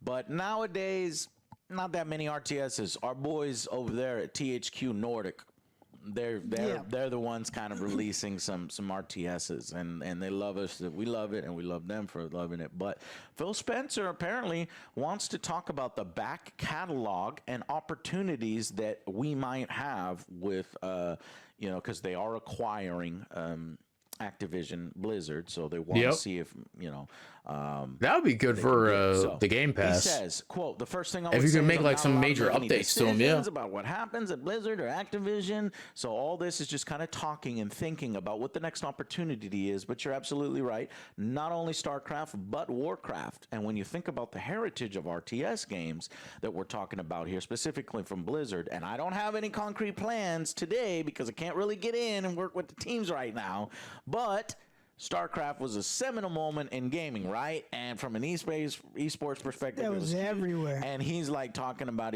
I am excited to getting down and sitting down with the teams at Activision and Blizzard to talk about their back catalog and the opportunities that we might have. So I'm going to dodge any other questions to say that it's not something I can actively work on right now, but the thought of being able to think about what could happen with those franchises is exciting to me. So I'm thinking that means maybe we'll see some, maybe they'll throw it up on Game Pass if they haven't already, or some remasters or something, while in anticipation of maybe future games. So the fact that Phil Spencer is an RTS fan, so you need a man in charge who's like, all right, well, even though these aren't making that much money, let's maybe take a look at them. So that makes me excited. Because even Bobby Kotick, Activision, did say he's has expressed a desire for the company to revive classic franchises under Xbox. So you would think that that would have to at least include. I mean, I don't think there's gonna be like a new StarCraft game anytime soon, but like maybe like do like a remaster of like StarCraft 1 and 2, or just combine both games and just like what else has keep it up as like a long running game. Well, we got the big one. Updated graphics, etc., all that stuff. Let's I use Twitter in order to update my I barely use it anymore. I know we don't. If I didn't use if I didn't have show updates, I don't really. The engaging in apologies is just so fucking exhausting. I'm like, I don't really care. It can be. I get it, Joe. Out there, but it's mainly just to update people on the show when things go live and what I'm working on next. And I like the community, my community there. But man, Jesus, I have never seen such a colossal implosion and disaster after Elon Musk has taken over. It's getting worse and worse every day. It's only been like a week or two, and he's making the worst decisions. I think it kind of dispels any notion of these mega billionaires being like ultra smart in level with how many billions of dollars they have. Yep. That's not. He's making a bunch of dumb decisions. So to just kind of go over it, this is I've said it like time and time again too. Like he didn't have to do all the crazy shit that he did with Twitter. He just had to like just keep it as is and then slowly make recommendations and just do a slow roll on the stuff that he wanted to do and just get like the people that he wanted. If he wanted to fire people, I mean, it is what it is. However you feel about it, but he could just slowly start bringing in like his own people in, right? And then he could start implementing the things that he wanted to do. But it's just like a dumpster fire, dude. Like this level of instability. Why would advertisers want to advertise on Twitter? $44 billion flex, basically, that he did to protect free speech. Mainly just out of certain people, right-wing views were getting. He was saying that they getting kind of silenced, and so he was like, "I'm gonna buy this," and then Edge is doing its thing, and it's frozen. And then they forced him to purchase it after some potential market manipulation and lawsuits for it. So motherfucker got finessed into.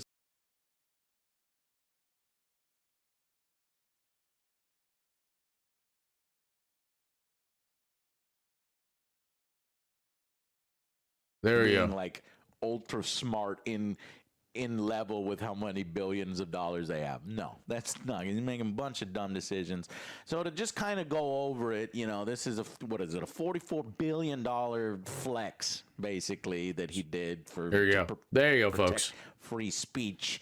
Mainly just out of certain people, right-wing views were getting. He was saying that they getting kind of silenced, and so he was like, "I'm gonna buy this," and then he tried to back out, and then they forced him to purchase it after some potential market manipulation and lawsuits for it. So motherfucker got finessed into spending $44 billion in something that he didn't want to purchase anymore. So.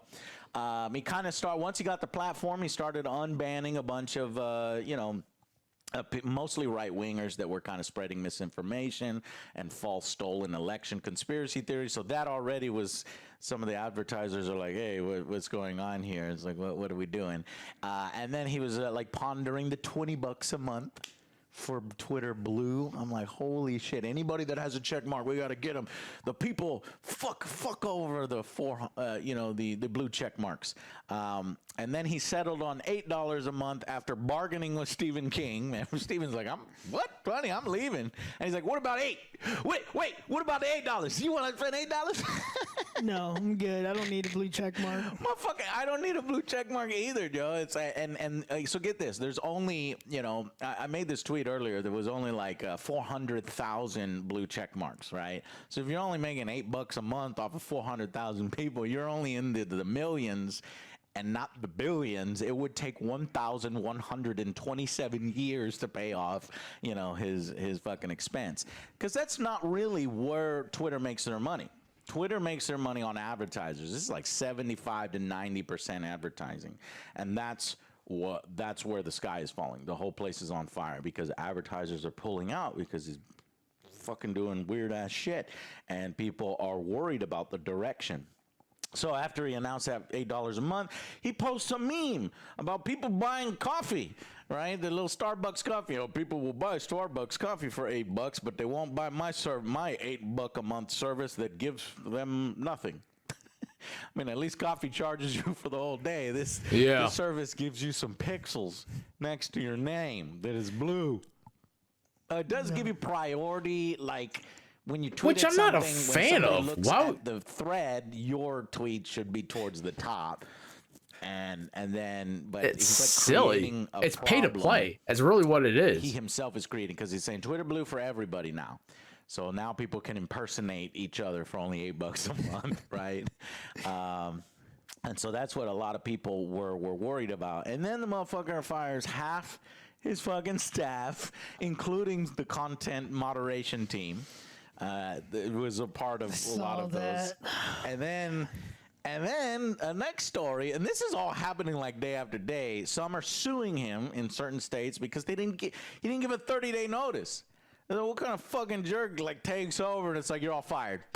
Brings his kitchen sink. He's like, you're all fired.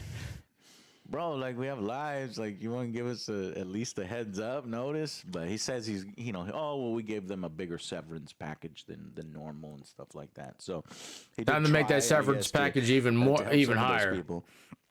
But he says, nothing will change. And then when advertisers started pulling out, he's like, nothing's changing in the content moderation, even though he's making tons of changes and permanently banning some people and permanently unbanning other people. And so advertisers are starting to leave. And then he gets in a public fight with one of the advertisers that left. The man you cannot control him on Twitter. He can't help himself. Yeah. And the like Donald Trump. we didn't leave because it's unironically like Donald Trump. Donald Trump can't control himself on Twitter. To leave. It's which is funny, but it wasn't really that funny when he was the president of the United States. I don't want to fucking support the platform anymore, I'm worried about the direction it's going, the person in charge. This is why I pulled out. And then he gave him a snide comment. And I was like, dude, you're fucking attacking the people who was giving you money. It's this is not good business sense. He just needs to stay off Twitter. He needs to stay off Twitter. He bought Twitter, but Joe, I bought this thing for $44 billion. I fucking say whatever the fuck I want. I didn't want to buy it. No, this guy's unbanned. That guy's banned.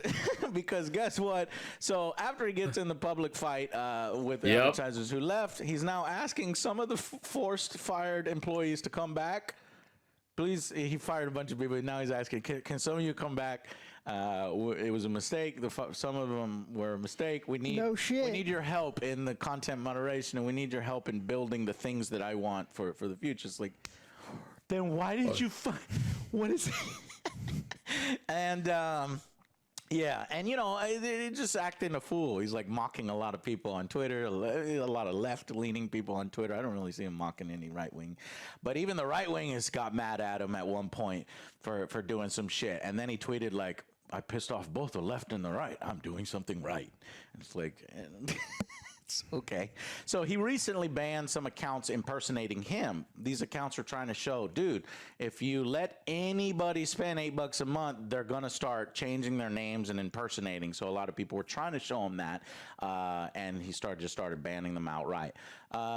There's a himself, even though he says, I'm not going to make any changes. The content moderation team is going to do it all. But now a motherfucker owns $44 billion. What would you say to me? Fuck you. And he's doing permanent bans on the ones that were doing his name. So some of these people, Kathy Griffin, it's comedians. Kathy Griffin, she's fucking annoying, but you know, she tried to do it. She got banned permanently. Sarah Silverman, permanent ban. Rich Sommer, actor dude in one show, got permanent ban for doing it. So, and he says the parody, it's like from now forward, all accounts impersonating me. From what I understand, everybody else have from to what have I understand parody. though, like it's in the actual rules themselves. I think in the reform TOS that they changed a little bit. So there's a way you could like do it specifically in accounts, but like a lot of the figures that got banned though are like people who have like name recognition or some level of name recognition, like Ethan from H3H3 and like Kathy Griffin. Like people know who these people are, so it gets like blown up. He's like just shooting himself in the foot with this stuff, man. Like no one really wants like Twitter to fall apart, but it's just to like do like a slow roll on like all this stuff. That's all the thing that people wanted. Like you're just going off. Clearly written in the there. And so Ethan Klein did it, and he put parody in there, and he got banned anyway, even though he put parody in there. So yeah, I don't really think and he's like, well, but he got banned because it wasn't in the title. It has to be in the description and the title. So he says these are permanent bans. And so after he banned a bunch of people, then the right is all like, well, wait a minute. I thought we weren't doing permanent bans. That was the whole point. It was free speech, no permanent bans. You're unbanning people, but now you're banning. So even they are on him. So anyways, it's just a fucking mess over there. So, and then finally to wrap it up, you know, he posts this thing. He's like, I bought this for free speech. I bought this to make a better platform. But guess what? Somebody tweeted at him when he was complaining that all the advertisers It's all were pulling bullshit, out. dude. Like, this is unfair. These He just wanted his own little like fucking toy, but he's gonna be yelling into like an echo chamber when everybody leaves. It's fucking a $44 billion toy for him. Oh, these billionaires are so bored, dude. One guy was like, well, I think that you should sue all these left-wing groups that are, you know, convincing them to pull out, even though they're adults, they're making their own decision. And he goes, yes, we already are. So the motherfucker is the one that's talking about free speech. If you support free speech, why are you suing those who are exercising free speech? You know, it doesn't make any sense to me. So, anyways, it is a colossal disaster as we watch Twitter, you know, go up in flames. There's gonna be more. Somebody needs to take away his Twitter account. He owns Twitter. Somebody needs to get him to shut up. Because if you shut up, somebody else to mediate. He's like, no, don't say that. Exactly. Let's say this instead. If he truly wants to do all this for free speech and all this kind of stuff, then don't sue people that are exercising free speech off the platform, and he's suing them off the platform. But it just doesn't make any sense to me. And honestly, the advertisers are just going to pull out even more now with all of this weird ass behavior. If he would have just took over, walked in there with the kitchen sink and said nothing, I think things would be a lot better. So it is a colossal, funny disaster to see go up in flames. So I don't know how much longer we're going to be on Twitter or how that'll be around. Maybe they'll recover, but they're losing. He even revealed, he's like putting financials out there. They're like losing $4 million a day, and that's why he was like, I have to fire people because we're losing $4 million a day. But can you guys come back? I was just kidding. I need you back. All right, next one is Overwatch 2. A new hero has been revealed. God. Yes, Ramattra. And of course, you know, she's locked behind. This is going to be the first time the players are like dealing with locked behind the battle pass. Yep. So this was revealed during the Overwatch League Finals last Friday. Not happy because that's the Season 2 Battle Pass. Warlord that can transform between defensive and offensive modes. I'm still not a fan that all the heroes are locked behind a Battle Pass. We like Overwatch 2, and we would like to play it a little bit more. Unfortunately, it requires players who don't want to pay to grind their way through 55 levels to unlock him. It's not for him. So, looking forward to this new champion in Overwatch 2. Looking like, like a kind of Magneto, Charles Xavier kind of stuff. So we'll see. We'll see how that goes. And actually, the person who voiced Godric in Elden Ring is voicing this character. Oh, cool. I did not know that. Very cool. Next up is so while Twitter may be crushing and burning and losing $4 million a day and losing a lot of money, Call of Duty is making buku money. We're talking insane. Yep. So Call of Duty has hit, Joe. How much do you think Call of Duty has made in 10 days? 100 just million. 10, we're just talking 10 days. Okay, 100 million. $1 billion. $1 billion. in 10 days. Jesus Christ. It reached $1 that milestone faster billion. than any past Call of Duty title. Wow. We've been having a lot of fun with it. Check Yeah. the review. I'm gonna end. I'm trying to get a code for it. I've been failing miserably at it. I think I might just try to I just buy it outright.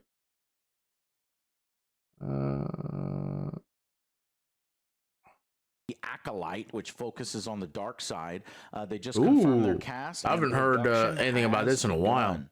So who is in it?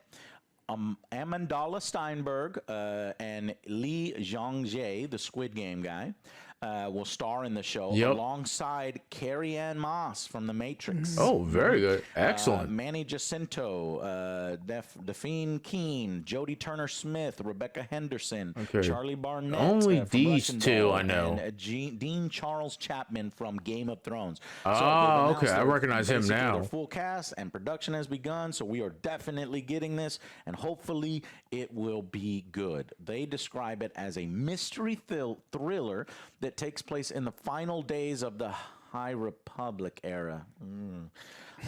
Viewers will see a world of shattery secrets and emerging dark side powers. A former Padawan reunites with her Jedi Master to investigate a series of crimes, but the forces they confront are more sinister than they ever expected. So they're going to encounter some Sith, I think.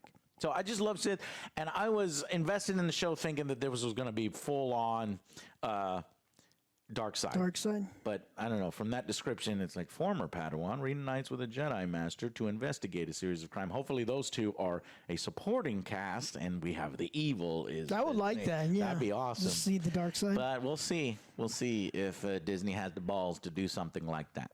So. You know who else has balls? James Cameron. He might end his Avatar series after 3 movies. After 3. 3 movies? Joe is flabbergasted. He doesn't know what to say about that. Joe, I thought it would be fine if you ended it after 1 movie. Me too. Yeah. I forgot the other one's coming up. The first soon. movie We wasn't just like got that downloaded great. to hell, Joe, because there's some hardcore Avatar fans. Now, why is this news, right? Well, remember when back in 2009, which is the highest grossing movie of all time at that time, he announced that not only would there be an Avatar, 2 and 3, but there's also going to be a 4 and a 5. Remember? Because we were like, damn, man, That's a lot. Like, that's a lot of Avatar, right? And so just now he was like, maybe I'll stop after 3 because these are hideously expensive. And he said, quote unquote, the market could be telling us we're done in 3 movies, or we might be semi-done, meaning, okay, let's complete the story within movie 3 and not go endlessly if it's just not profitable. Cameron explained to Total Film. So on 4, the Avatar 4, Oh, there's wow. going to be people painted blue. It's like, it's too expensive, so we got to paint them blue. They stopped using the amazing CGI. Yeah, Avatar 4 and 5, dude. Sweet. What is it called when they do cardboard box? It's like Sweeted or something like that. I would watch it, though. I would watch it too. Of course you would. You watch a bunch of crappy B movies. So yeah, Cameron wonders if a big event movie like Way of the Water might still be able to find an audience in 2022. We'll find out. because I think this comes out here in December. We're in a different world now than we were when I wrote this stuff. Even it's going to be a 1-2 punch. So he already filmed them back to back. So you're getting 2 and 3 no matter what. So we'll see. I guess he's basically kind of seeing if it makes buku money. I'm curious. Does it have to make $1 billion for him to do 4 and 5? I honestly don't care. I think. I'm really not that interested. First movie wasn't, in my opinion, that great of a movie. Story. You know what I mean? Your story needs to be written and told and fucking have some integrity. And it's like, this is what I want to say. It's going to take me this long to say it. And no. But then you're done and it makes $1 billion and you're like, okay, I also forgot to say this. We'll see. We'll see. All right. And that's basically it. I've got a few other little things here, like Stranger Things just announced a VR game. And talking of, we hope that the Acolyte is villain-based. This game is villain-based. You will be playing as Vecna, the villain from season 4, and you can use all his abilities. You can invade the minds and conjure night, invade the dreams. Good. We're waiting around for God of War. We'll be looking forward to playing God of War with you guys. I gave that a like, moved on. Didn't really care about that VR game. Let's see what Cactus is saying right now. The moon. Yeah, we're probably gonna wrap it up here after this. We'll just doom scroll Twitter. It's actually been very happy scrolling. What is on up, Twitter guys? lately. It's your boy Rick Cacus, and today we've got some brand spanking new. I got a little bit of a Destiny 2 headache, to be news, honest with you. courtesy I'm a little of the tired, too. Bungie weekly update that has just gone live, revealing official information. And so let's get started. But just before we do, this video is sponsored by Raycon, and I know what you guys are thinking. You're saying, Rick, we've heard you talk about how much you love the everyday earbuds, the battery life, the touch features, the fact that they have gel inserts to stick in your ear, but can they really stay in your ear for a bear attack? Well, I don't have a bear, but I got something pretty close. My 130-pound dog, Boris. So they're in.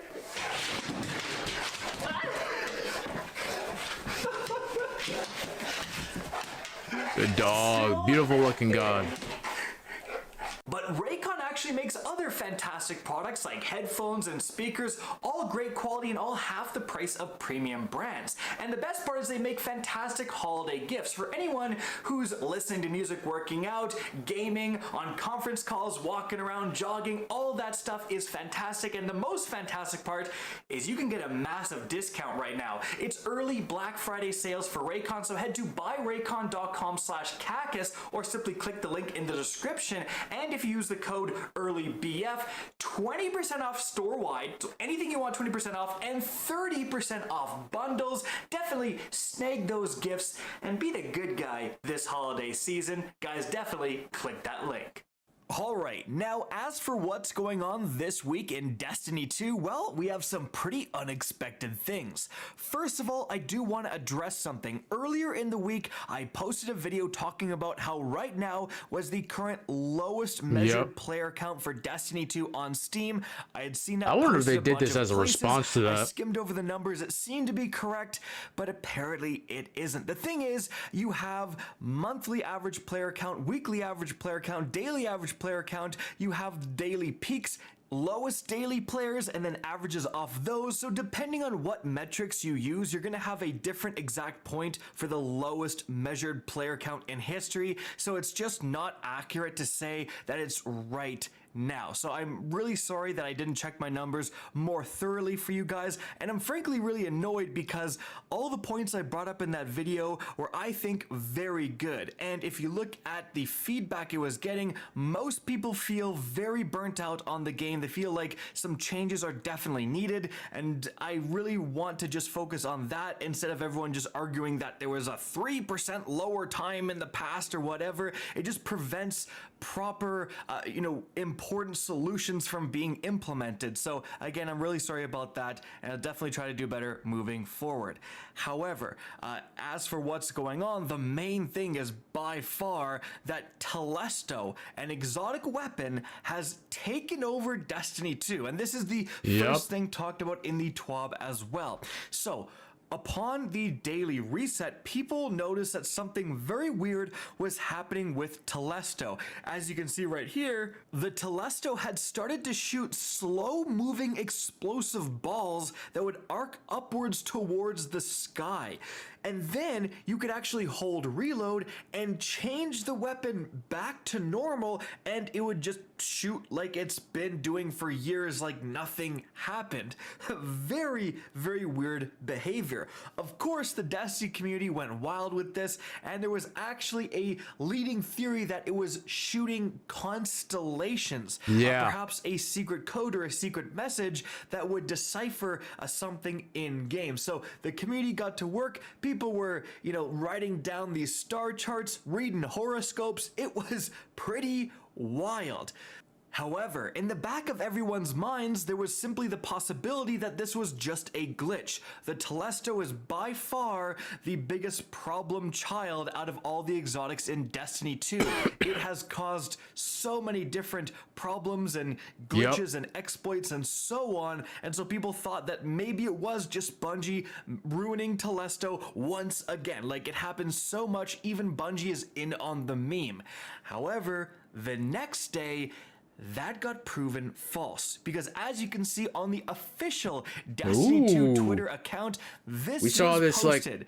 like a day or two ago. Bungie themselves is causing all this. This is not a glitch. It is 100% intentional that Telesto is doing some pretty weird things. It is evolving, folks. But not only that, also yesterday, Telesto got updated yet again. As you can see, it is now shooting completely different. At least at the time I'm recording this video, it hits surfaces and then the projectiles bounce around everywhere, as you can clearly see. Now, I don't know if it's going to stop like that, or today it's going to be updated again. Tomorrow it might be updated again. I have absolutely no idea, but you definitely need to expect the unexpected with the Telesto exotic fusion rifle. However, also yesterday we did get confirmation from Bungie themselves, and specifically in the TWAB today, Bungie says, anyways, no puzzles or secrets to be found. Despite what the machine says, we are in full control of the situation and there's no need to panic. So the whole star chart symbols thing was pretty grasping at straws, Paul Tassi, and definitely there's no need to be doing anything crazy. I think this is more just a fun event going on right now involving, again, what has really become a meme within Destiny 2 because of all of the problems Telesto causes. Now, in the database, there is an emblem that shares the same image that the Destiny 2 Twitter account posted, so likely by the end of this event, after Telesto has potentially gone through many evolutions, we'll all have that waiting for us in the Postmaster or something like that. However, guys, moving on from there, let's talk about Iron Banner.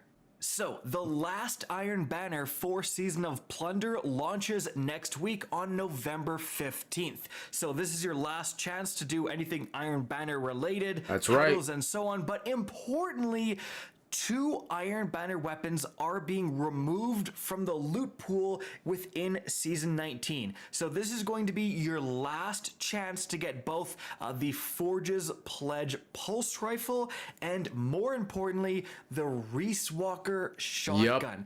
This shotgun is an absolute beast, one of the best PvP shotguns in the game, thanks to the fact that it can get Iron Reach, which is plus 20 range. Obviously, shotguns want that, and then minus 20 stability. Shotguns don't care about stability too much, so definitely if you don't have a good Reese Walker, it's going to be worth investing some time in Iron Banner and trying to get one, because it could be years before we see the ability to get it again.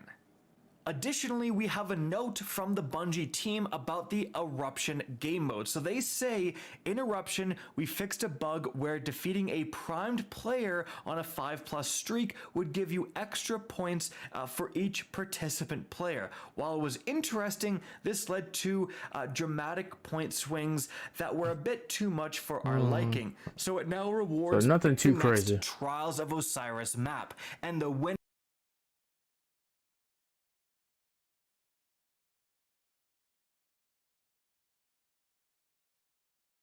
Let's see. I think that's about it. That's at 8 p.m. I'm watching that on my own. I'm actually kind of tired, guys. I think I'm going to end the stream now. Oh, we're just like messing around and we were just watching some videos. So just your typical Twitch stream. All right. Until next time, folks, I appreciate you all joining me today. Remember to stay frosty, always touch grass, and Godspeed. Check me out on TikTok. Check me out on all my socials. I'll see you guys tomorrow. Going back to a regular stream schedule. I'm probably going to get something to eat. I'm probably going to play some video games, not stream them. But other than that, see ya. Deuces.